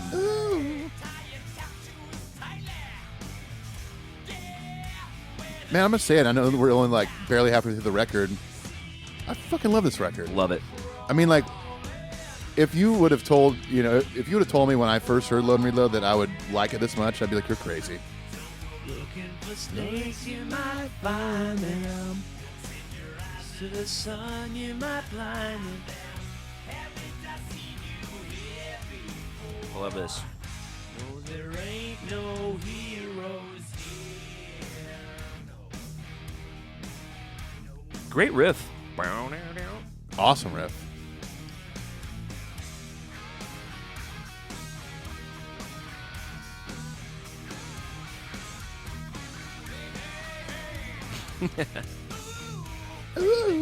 Hey, hey. Hey. It's like the Cosbys. Don't go looking for snakes, you might find them. Fat Albert. Fat Albert. Well, it's Cosby doing it, right? No, Fat Albert was like a character, like his own show and stuff. But didn't Bill Cosby do it? It's Bill Cosby. No, he didn't play Fat Albert. Really? Why do I think that? I don't know.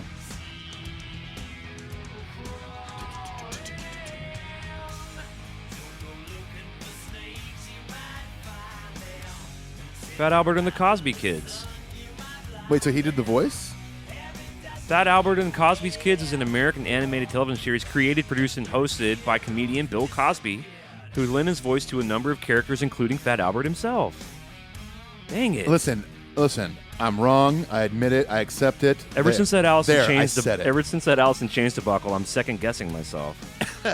Or you're just trying to get me back for that one. I brought up Fat Albert just as a ruse. You're like, you know what? I'm gonna get Edith on this one. Fat Albert.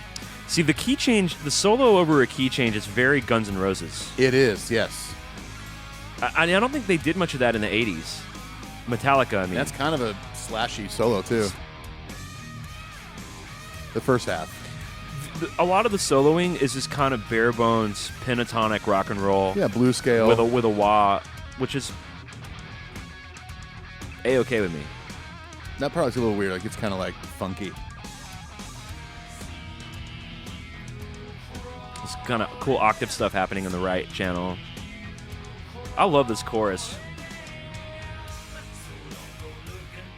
And it's cool that the song starts with the chorus, with that phaser. Yep, totally.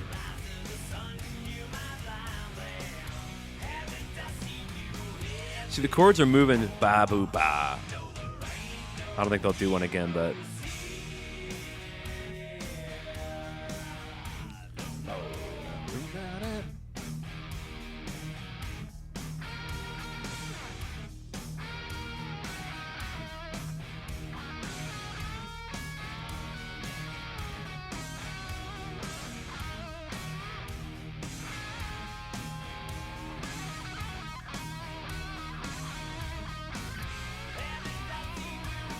that ba-boom bomb. Yeah.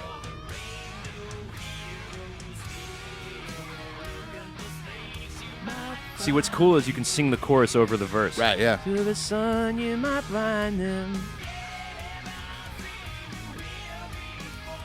Kirk's still kind of noodling in the background. It's a little long in the tooth here at the end. Yeah. But it's kind of got a great stoner rock vibe, like a Monster Yeah. Magnet or a Corrosion of Conformity. Right. I mean, the song's not that long, is it? It's 5 minutes. Yeah. That sounds like Guns. It does. Doesn't that kind of sound Oh, like it Izzy and absolutely Slash? does, yeah. Hard to deny that, you know, the Use Your Illusions, and more so than Appetite, were an influence on these records. I just realized what song I was thinking of where James references an old song. Am I Savage? No, it's actually not Hardwired. It's Lords of Summer. Well, yeah, Horseman. the bonus disc, yeah. Horseman, Let 'em Horseman, Right. Here We Ride, or Yeah. whatever. I've been a big advocate of this song, too. I'm going to turn this up a little bit if you don't mind. Not at all.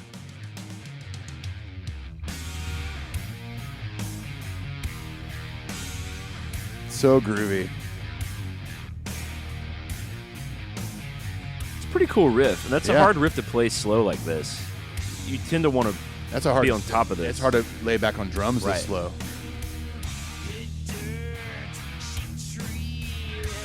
I like those diamonds. Strip smile, lose cool. With that subtle da da da da. I love that. This one. Good harmonies. I love the like that scratch before a Rake. chord. Yeah, I love it.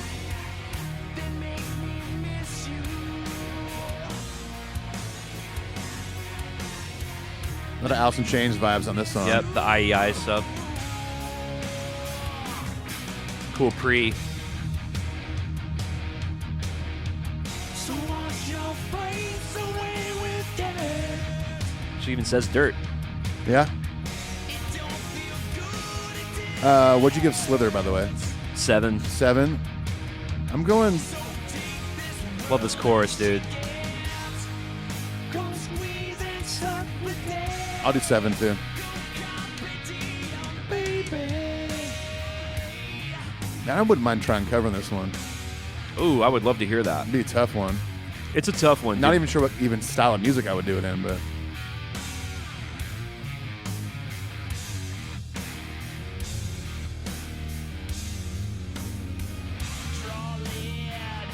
Hear that drony guitar in the back. yeah, I love it.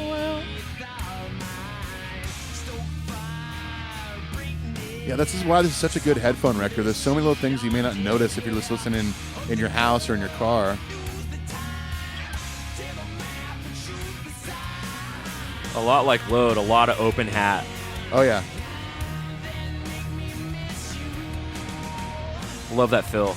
I love his fills in these records so much. doing the triplets.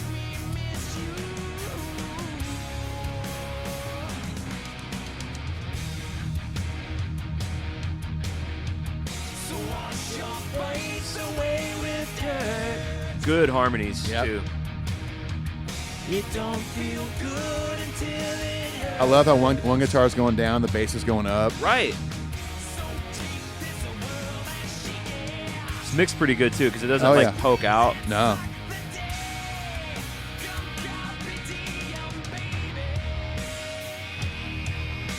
I love the suck it right here.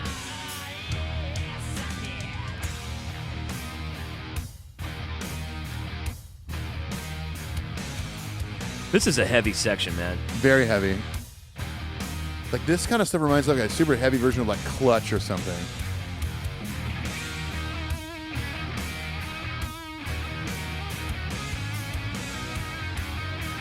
There's a really cool melodic thing Kirk does. I think it's right here. Right here. But then he doesn't repeat it. He does an inversion. Yeah.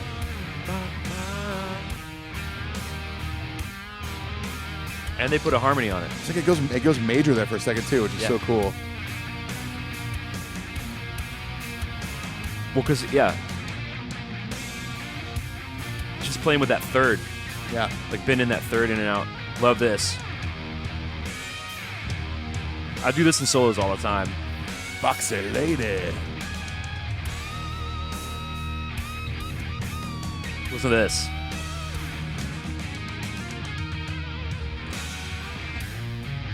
God damn it, I love this song. I know. My feelings are drastically better. I'm glad to hear that. Almost 2 years later. I'm glad to hear that. I hope that I hope some other folks out there are giving it a chance like that too. Well, Mellow. oftentimes, if you that's heavy. Oh. But oftentimes, if you go to revisit a record, you're by yourself, and if you're not quite interested at the very beginning, you're like, oh, whatever, and you move on, you know. Yeah. But this, it's like, listen, we're all sitting here, we're forced to listen to this. We're forcing each other to listen to this. I feel like you pay attention more, you hear things maybe you wouldn't have in the past. Well, and it's okay admitting that I'm going to turn this down just a little bit while we talk, but it's okay admitting that you need to be in a certain mood. Right, yeah. I've been trying to get my wife to watch Donnie Darko with me for like months. Yeah. And like the other night she was like, you want to watch it? And I just wasn't in the I was like, no. Now I'm not in the mood. Because you got to be in the mood for certain shit. Sure. I will say, out of all Metallica's records, this might be the one that I would be most likely to be in the mood for across the whole spectrum. Yeah. Even more than Lightning. Wow. Which is my favorite Met record. Right, yeah.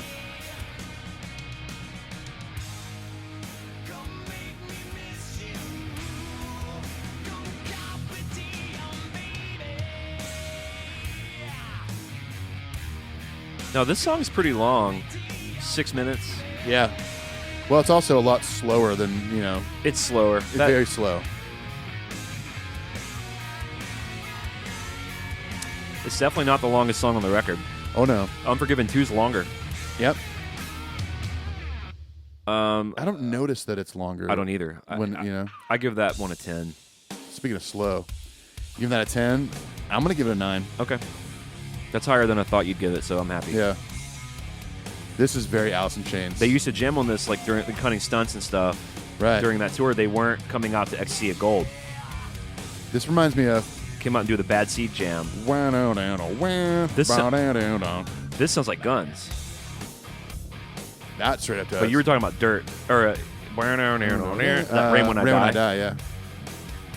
Bad. I think there's a talk box in there. Whoa, yeah. Wow. Little Richie Sambora cameo. Yep.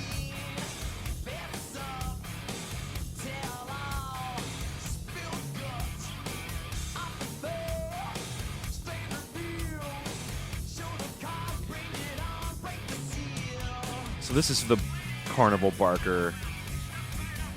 Yep. Now that does not sound like James to me. I can't tell. I love those harmonies. The lyric is dope, dude.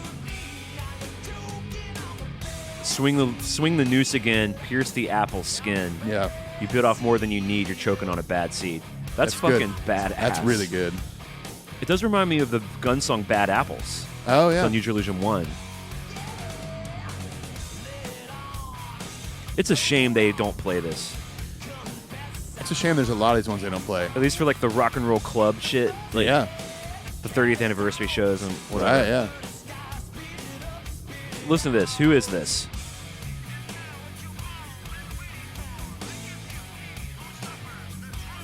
That's not James. There's no way that's James. I'm gonna look that up.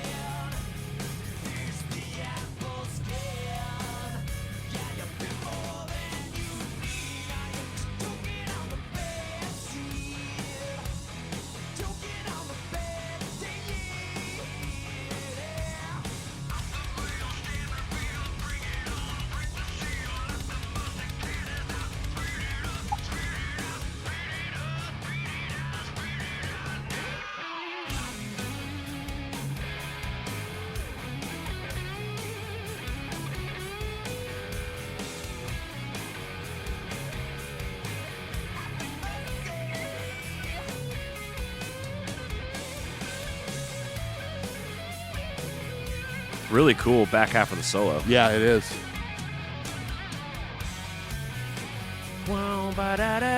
That's fucking awesome. Cool background vocals. Love the halftime vibe.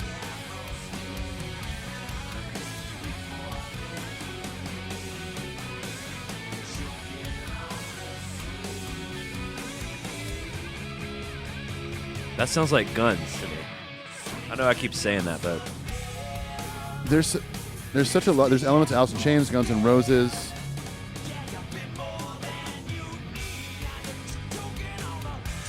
I like the choking. Yeah. A lot of attitude in there. I love when he does that stuff. Double kick, you hear that? Yep. It's the second time in this song.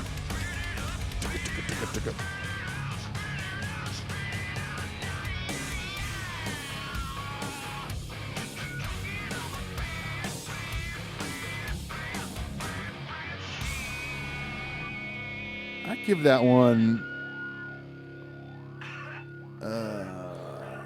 By the way, that cough is a Sabbath reference. So check that out. You heard that cough just now? Check this out.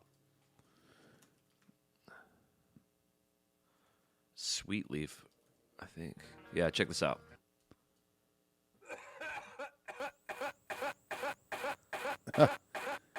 Yeah? Oh, that's cool.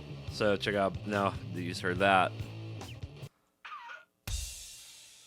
Yeah. It's like a little tiny Yeah, a homage little to nod Sabbath. to him. Yeah, for sure. I briefly looked up who did that megaphone vocal, and it only thing that popped up right away was like a Reddit little article that said a lot of people speculating that it's Jason. It doesn't sound like Jason either, But though. it doesn't sound like James at all. Like, I wonder if maybe it was like engineer. What's that engineer guy's name? Engineer Ron, or who's the? Oh, the guy that always also has like the ponytail. Yeah. What's Shit, that I guy's forgot his name? He talks about the shirt was white when he came in. Yeah. We speaking of this, serendipitously, we just got an email. The subject is pedal steel, country albums, and cremated remains from Albert Cobble. So what's up, brother? Just wanted to drop a quick mail as I listened to your awesome review of the Great Load album. James and Kirk both denied that they used pedal steel on Load. Remember the Mama Said? Yeah. He says they purposely used it on Reload because of the complaints from people who thought they used it on Load. I have an interview from the time Reload came out, and they addressed this. I don't know of any pedal steel on Reload. Well, on Low there was that one. I was wondering if it was pedal steel, but someone else wrote into us saying that it was B-Bender, which makes more sense to me. It's neither. It's what Just I a did. normal bend. It's just Here we go. this sounds like a pedal steel, but it's not. Yeah. You guys hear that down there? It's this. Yep. You can do it everywhere. Yep. You put some reverb and delay on that. Even if you swell it in with your volume pedal, it could Yeah. totally sound like a pedal steel. It's like the beginning of Mama, I'm Coming Home. Right, exactly. Yeah. Like, I think you probably could do that with a B-bender, but it would be like more work almost. Because a B-bender you would have to be, because the B-bender bends the B string, and when Right. you do those, you're bending the G. The G. And that was Guitar Lessons with Ethan and Clint. All right.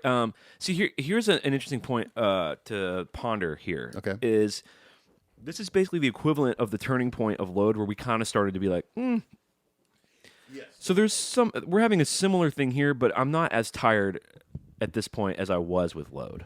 Right, exactly. Well, let's It is also daytime, and I've also had like 8 cups of coffee today. That's true. We did it at nighttime last time. Now, here is, in my opinion, just a super underrated gym. What did we give Bad Seed? A 7? I gave it a 7, yeah. Yeah, okay. Did I give it an 8 or a 7? 7. Okay, that's fair. Now, this is a gem, in my opinion. Jason's Jason's last co-write. Yeah.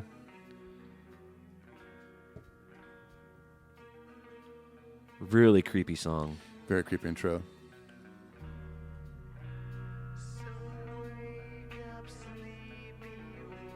Just following the guitar part. Dig Yeah. it.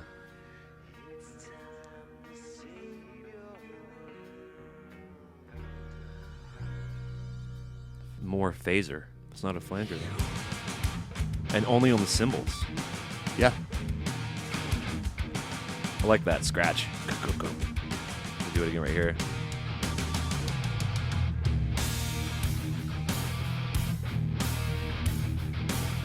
Jason doing that Cliff Williams thing again. Just kind of hanging on the...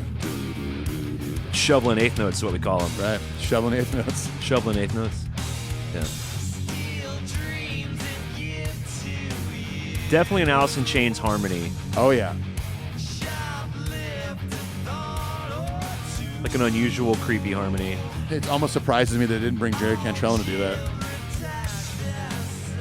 No need to. Sounds fine. Oh, no, it sounds great. But I know they're buddies, so... I think they had some problems in the 90s. Like a beef?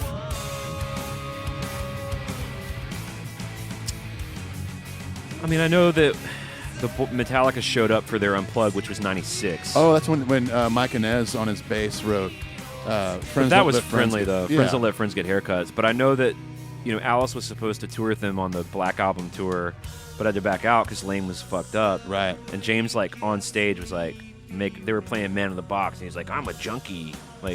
Oh, like giving him shit? Poking Yeah. fun? Yeah. Pretty uncool shit. Yeah, totally. But I think you're right. They were cool because that 96 Unplugged was friendly. Right. Oh, yeah, very friendly.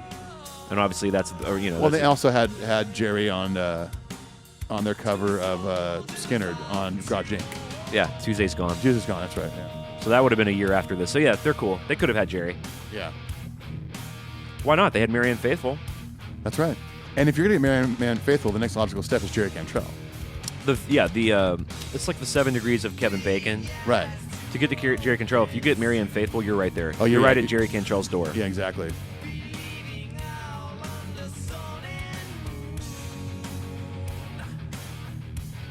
That riff's pretty heavy. It is. This song still doesn't I still kind of feel the same way about the song as I did before. So far. I don't remember how you felt about it before. I remember not really digging it. I do like this chorus because it's so not Metallica at all.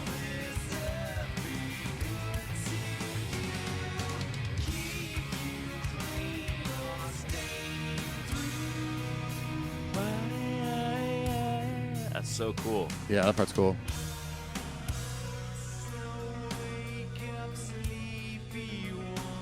It's a song about a kid and his toys are coming to life.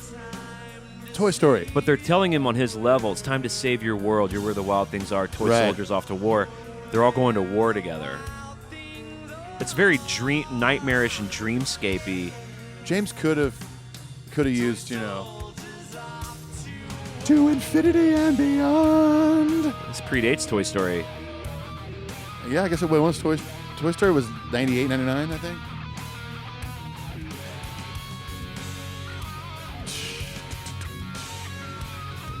'95. So no. Oh, wow. Same time, same era. Wow. 95? Yeah. I was a junior in high school? Wow. I thought it was way later. I'm not crazy about the solo. The solo's going to bump it to a 9 for me. There's a couple tiny little good parts in there. I'm not a fan of it either. I took the solo out of my cover. It's just unnecessary. But this third verse, though, is so weird. They've never really done anything like it. Check this out. It's like they took the tape and slowed his vocal down. Check this out.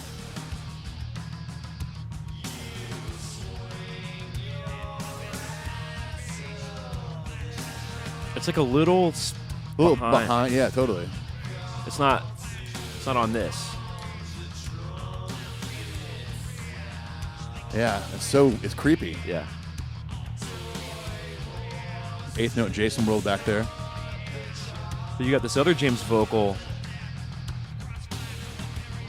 Crossfire from the marionettes. He's naming all the different toys. Yeah. Crossfire from Woody.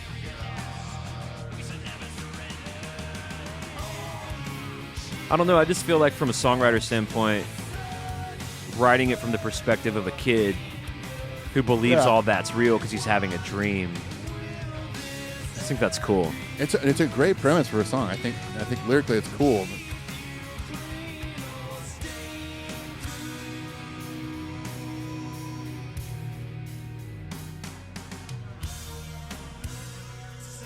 Some flanger.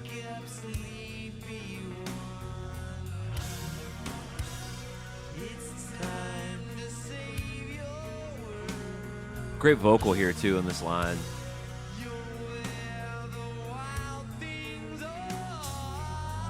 Yeah, that's awesome.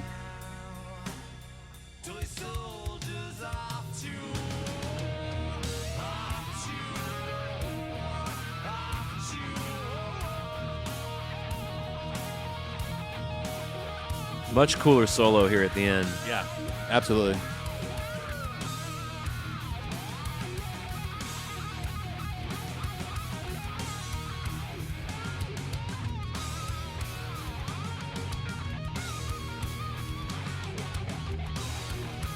Yeah, it's like they could have gotten out a little quicker.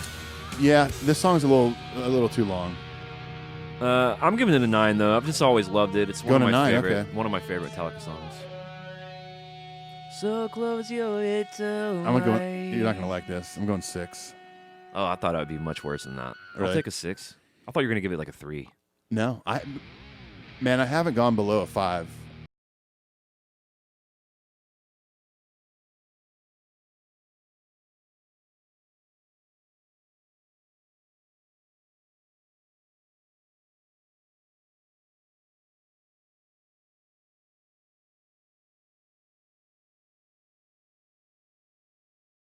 Right. You here, let me start that over. Let me tell you how I'm hearing the riff though. And it's just a disorientation at the front. It's me. So it's like Sabbath. That's like a National Acrobat. So I'm hearing ba-do-do-da-do, ba-do-do-da-do, ba-do-do-da-do, da-do-da-da. No, that's correct now. Well, na-na-na-na, da-da-da-da, da-da-do. You were hearing it differently the first time we played it. Now you're correct. Now you're hearing it correctly. I was hearing it with like a different accent on the pickup though. Yeah. So basically the Let's get to the bottom of this. So basically the first Lars cymbal hit you hear is pushed. It's like, boom. I wish there wasn't this noodly shit at the beginning so that we could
their goal is to make like their longest 2 albums, and I think by let's just keep adding parts to it. I think by making it 2 albums, they gave themselves the freedom to indulge.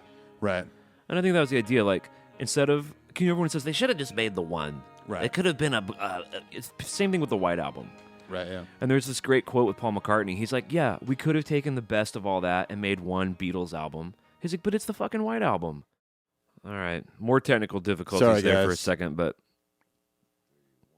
There's a ghost in the machine. there's a ghost in the machine. His name is Brantley.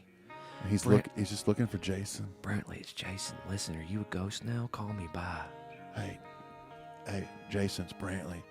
I'm in this machine right now looking for you. Call me back. Be a buddy. Bye. Brantley, it's Jason. I heard something spooky sounding on the roof or something. They told me you're trapped in this machine like a ghost in a machine. Is that true? Call me back. Don't use a ghost voice. Use the actual telephone this time. Be a buddy. Bye. Jason Brantley. I found this fucking thing called a hurdy-gurdy. Never heard it before, but it's fucking fun to play. Call me back. Bye. You'll love it. Brantley, Jason, what's this curly nurgly that you're talking about? I ain't never heard of one of them. Is that one of them satanic devices used to conjure up spirits and ghosts? Call me back. Bye. Jason's Brantley. It's kind of like the fries they make at Arby's. Curly ones. Hurdy-gurdy curly. Bye. Okay.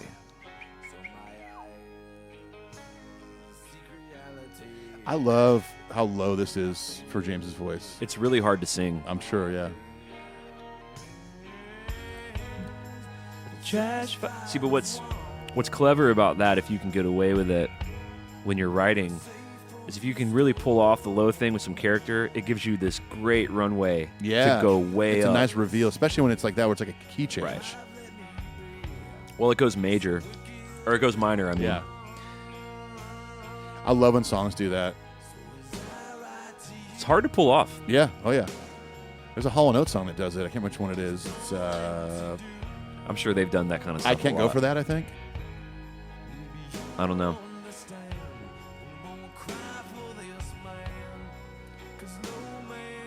To me, this is kind of in that realm of Mama Said. This could be like a country song. Like more like... It's more of the Tom if Waits you added flavor. some more like Western guitar to it or something, or some pedal steel.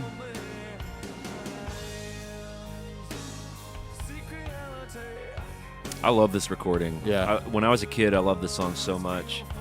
And now as an adult, the themes of infidelity or the themes of like a dog, he keeps going back to the same problems. He's seeking forgiveness. I mean, that's some good sauce in here. Some heavy stuff, for sure. He isn't quite written... Trash fire. He isn't quite... See, that's where the Tom Waits is to me. Yeah, yeah. And getting like the hurdy-gurdy, getting some... I guess, you could also point out that like on Prince Charming, that like talky stuff could be real Tom Waitsy too. Yeah. Yeah. Or the megaphone stuff earlier. And Lou Reed too. Yeah. He kind of dips back into this kind of stuff on Hell and Back, on Beyond Magnetic, and on Halo on Fire. But that's kind of it. Yeah. The super personal... Obviously, Saint Anger is kind of the addiction record. Right, yeah. But it's hard to count that because there's not a lot clever about that record. That record's kind of like kill, kill, kill, kill, kill. Right. I'm in anger with you. Yeah. Not a lot of imagery. Sure. James, I forgive you, honey, please. Oh, come on. Don't even ask for it.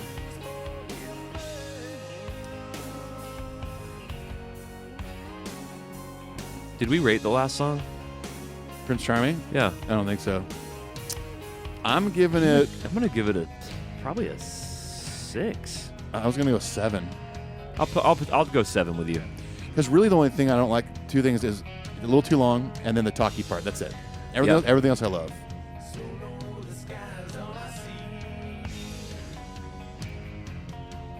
This is, to me, an Alice in Chains territory too. Like one of their like more mellow songs. Like on Jar of Flies or something. Sure, or Sap or something.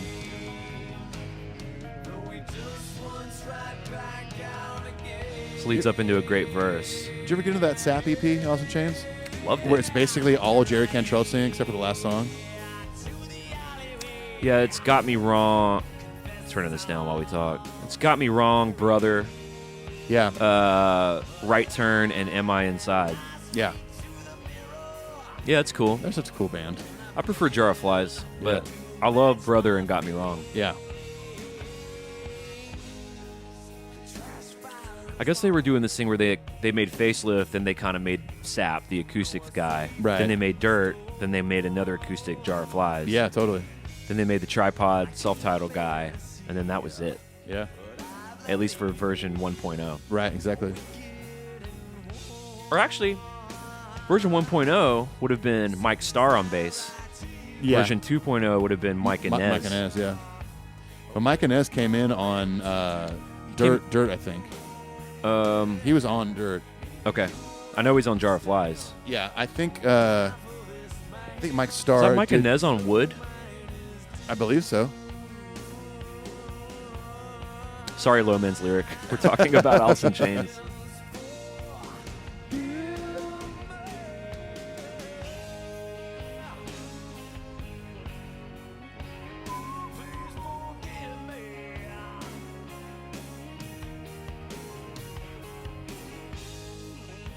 It's Mike Starr on Dirt.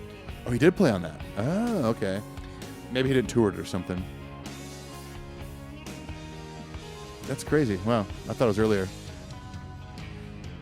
So low, the sky is all I see. It's a very desperate lyric. All Yeah. I want for you is forgive me. You bring this poor dog in from the rain, but he just wants back out again. Yeah. That's sad. Very sad. Kind of interesting that they did this bridge twice. Long. Yeah.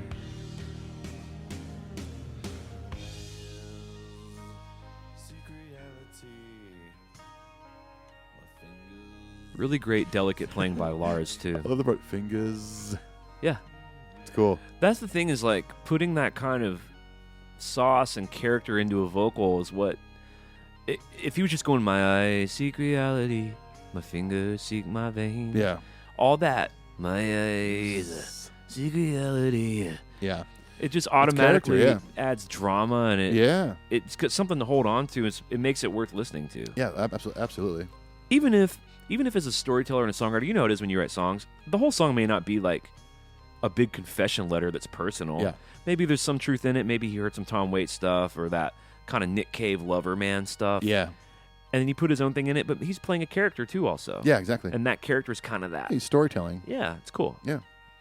He's not really warming his hands on a trash fire. Oh. Because post-Black Album, he could afford to go to a super nice trash If his fire. wife's kicked him out of the house for being a fucking butthole, he's still going to the old Four Seasons.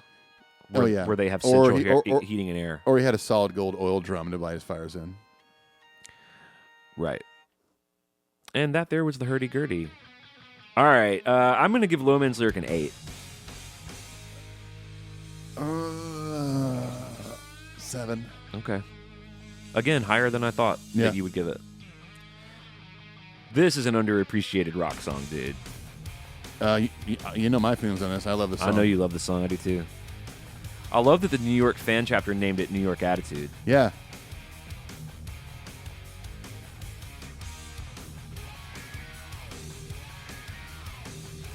I could have totally heard this at the front half of the record. Yeah. Yeah, I agree. Like if this was track 2 or something. Once you punch fuel into this. Suppose I say Love that. Just like 4 on the floor. Just yeah, it's killer. Cut the roots to make the tree survive. That's cool. Yeah. just let me kill you for a smile.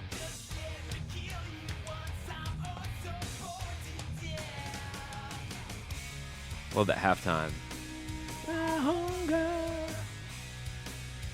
That feels very like 90s rock. Like Very. Pumpkins or something. Pumpkins, right? dare I say Blind Melon or something? Yeah, something like that. Oh, yeah, it's kind of got that 90s. Yeah. Yeah. Live or... Yeah, man, you're nailing it on those references. Candlebox Live. Collective Soul. God damn. All of those are correct. Mudhoney. Not really Mudhoney, actually. Nah, Mudhoney's more grungy.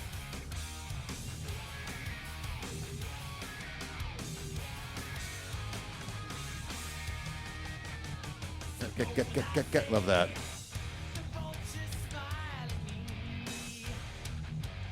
I really hope that for the anniversary of these records, they do something special.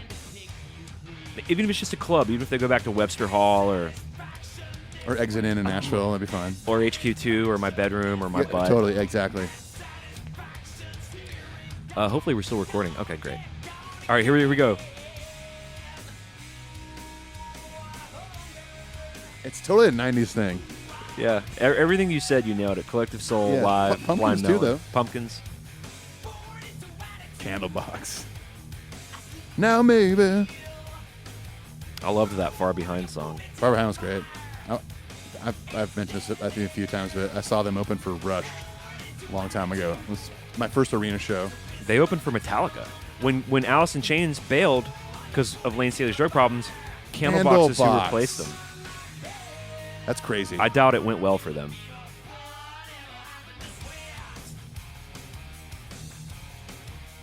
Daddy, daddy, daddy, daddy, daddy.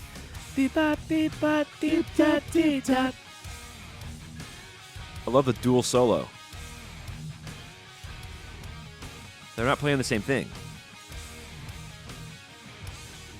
There's It's little so differences. interesting, yeah. I like the idea of him and Kirk working that out together. Yeah, for sure. Get a more traditional Kirk solo here. Traditional meaning traditional solo, not traditional Kirk solo. Right. As he's not shredding and tapping. Yeah.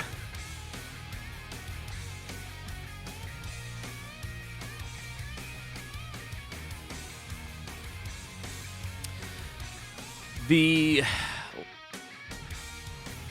load reload fatigue is hitting me. Yeah, it's about this time It's in a the thing. record. Yeah, It's it a is. real thing. It is, for sure. We're also in a weird spot where it's kind of our job to like talk about it too, and I mean, we can just shut up and listen for the rest of the record if you want. Then the record will end, and all of a sudden you're here.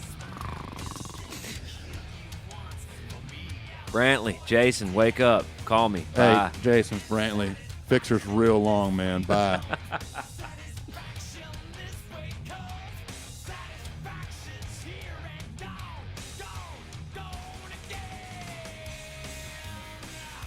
Yeah, for like more of a rock song, this song's even too long. What's the total Well, on it's this one? over 5. Yeah, that's surprising. I hate being the guy that's like they should have made these songs shorter, but looking at some of these song links, just taking 2 minutes off a lot of these would have really changed up things.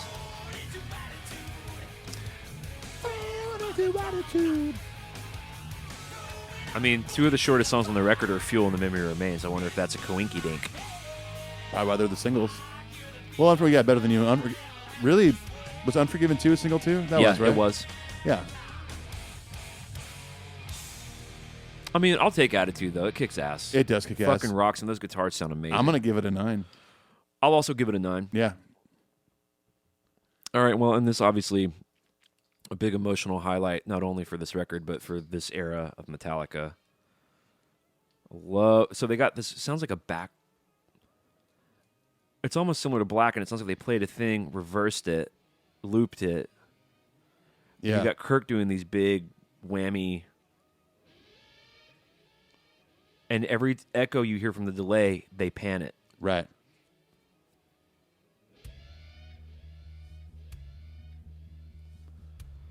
Got some Jason I'm new going to stuff at the top. I'm going to turn this up a little bit. James with a wah. How rare is that? Love that. James Hetfield with a wah pedal. Oh, he was probably pumped to do this. I'm so pumped right now to do this. I like the word pumped. Boom, boom, boom, boom, boom, boom, boom. So why didn't you do this whole intro, Clint, on your cover? That is badass. That is so badass.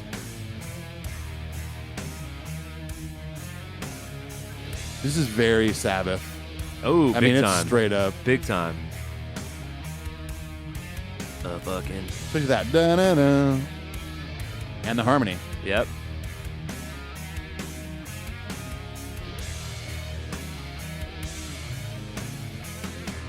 Man, it is.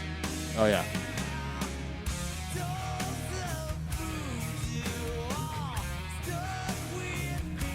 One of my favorite vocals.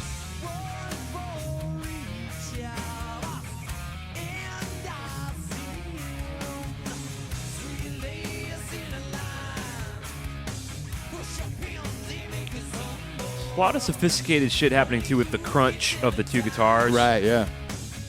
They're not just both wide open. They're muted and crunched at good times together. Right. Yeah. Wow, battle. Wow, na, na, na, na. It's cool. And that guitar's pretty clean too. That one. It yeah, sounds like it has a univibe on it. Yeah.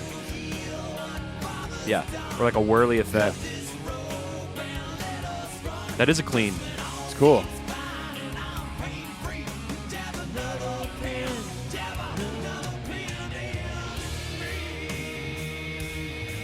That riff is sick.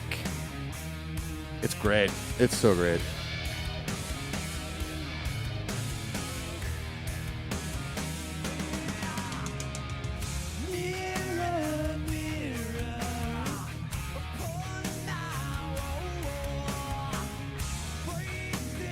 Break the spell or become the doll. That's killer. Mm-hmm. Mm-hmm. Mm-hmm.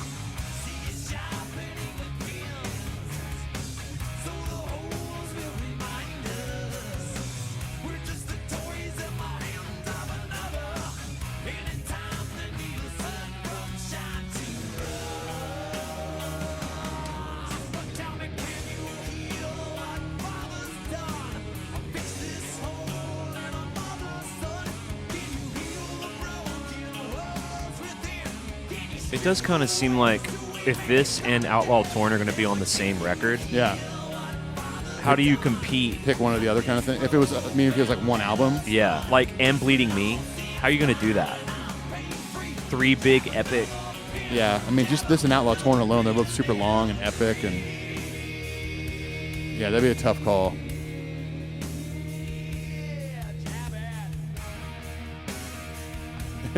Almost sound like it went Sabbath. This sounds like Sabbath. Key change for the solo. Same riff, but it lowered.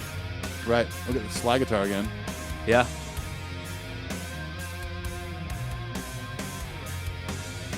It's just two notes really. It's so effective. Back into the regular key.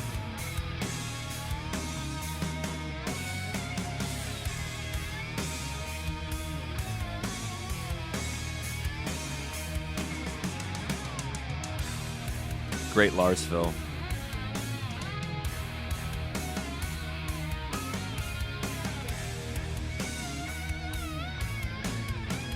This is cool. Builds. Key change. Yeah, that's bitchin'.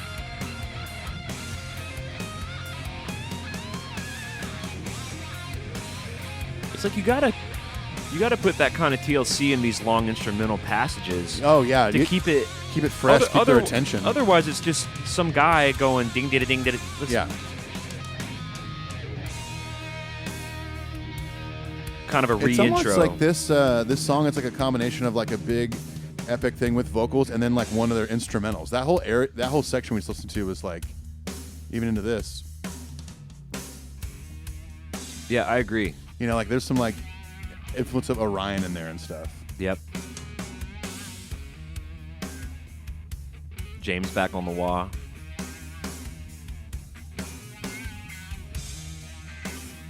So when they would do kind of in the 90s, they would do the Fixer Jam.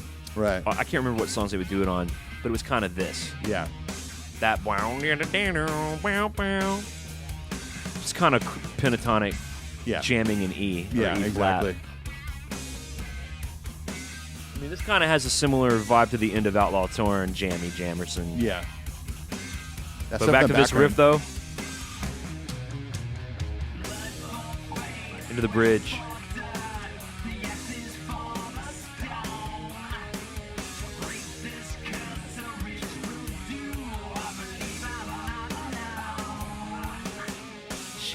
shotgun. I like when the bass dropped out there too. It's almost something that's more felt than heard. Like, Yeah, it just sounded a little empty for a second, then it came back in and filled it out.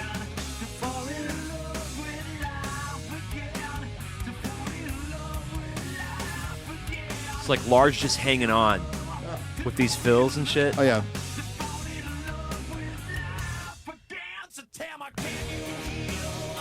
I like that he hit the snare with that crash. Yeah. You hear that? He loves it.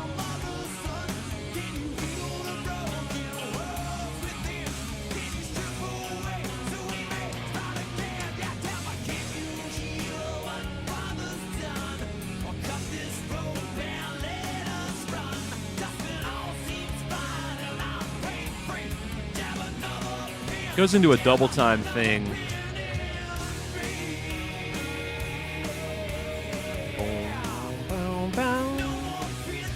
I mean, it's cool. It just has so much groove throughout the whole time. I think they go back to it after this tag. I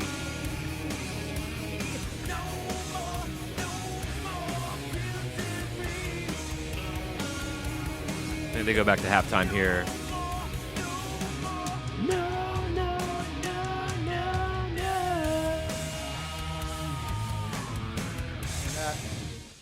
That riff. All right. Well, I mean, dare I say more epic than Outlaw Torn for me. Just for me. I was about to ask you what might you prefer. I get asked that a lot. I prefer Fixer. Really? I mean, I think they're both amazing. They're both epic songs. I don't know if I can answer that just yet. But I will give that song an 8. Oh, I'm going 10. Going 10? Got to, yeah. Give an 8. You know what? Got to go Fuck it, 10. I'm going 9.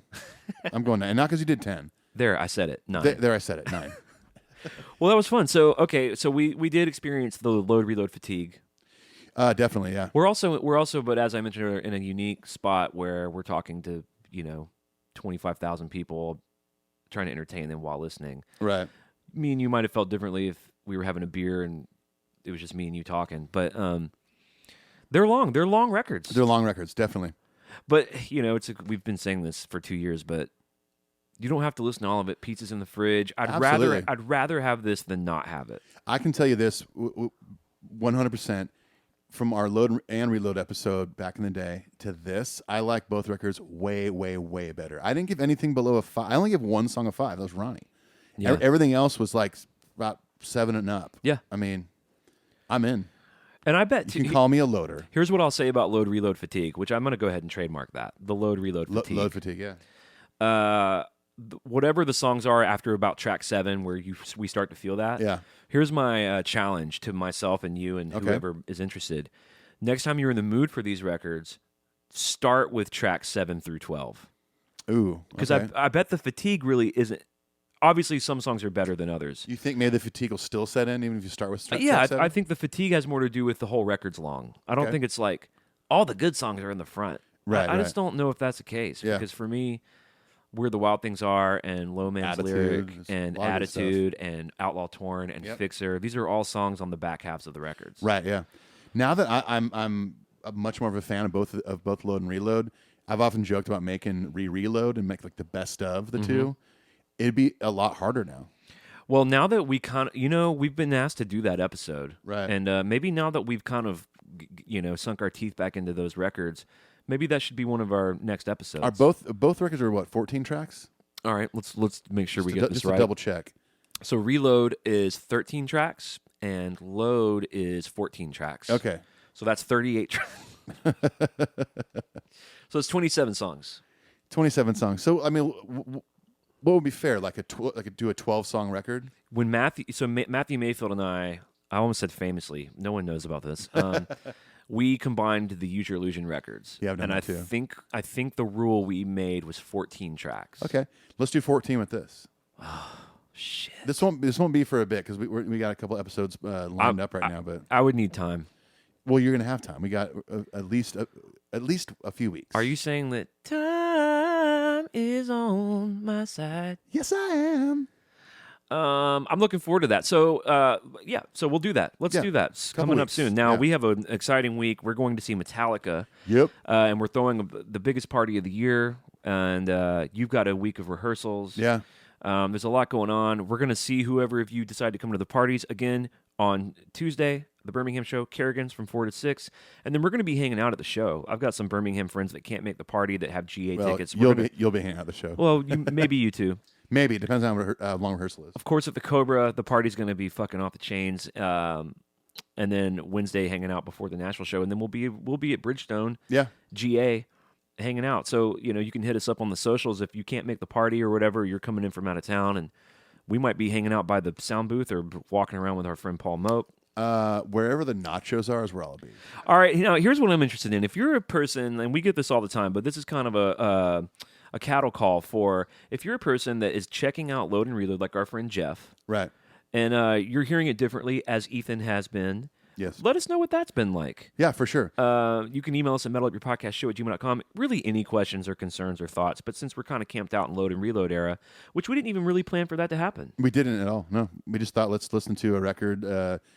I think when we did it last episode of My House, you just we didn't really talk about it earlier. Like, hey, let's just do Load tomorrow. Let's just listen through it. Like, okay, cool. Yeah. But it turned into this whole thing, this whole little mini-series. So. Honey, it sure did. Oh, and I love a mini-series. Oh, I love it when I get my dog Lucius and we watch our stories at night. Just one little glass of maybe 2 or 3, maybe a bottle or 2 of red wine. I love my programs. I love my programs and my stories and my TV guides. And that Steve Harvey is so good. He is so funny on that game show, and his teeth are so white. And his mustache is huge. And he may have gotten the name wrong in that one contest. I don't know. I don't care. People make mistakes. They do. I practice the ancient Chinese art of forgiveness. Oh my gosh. Let's get out of here with that. All right. Peace. Adios. If you were our advisor, what would you say? Then I would say delete that.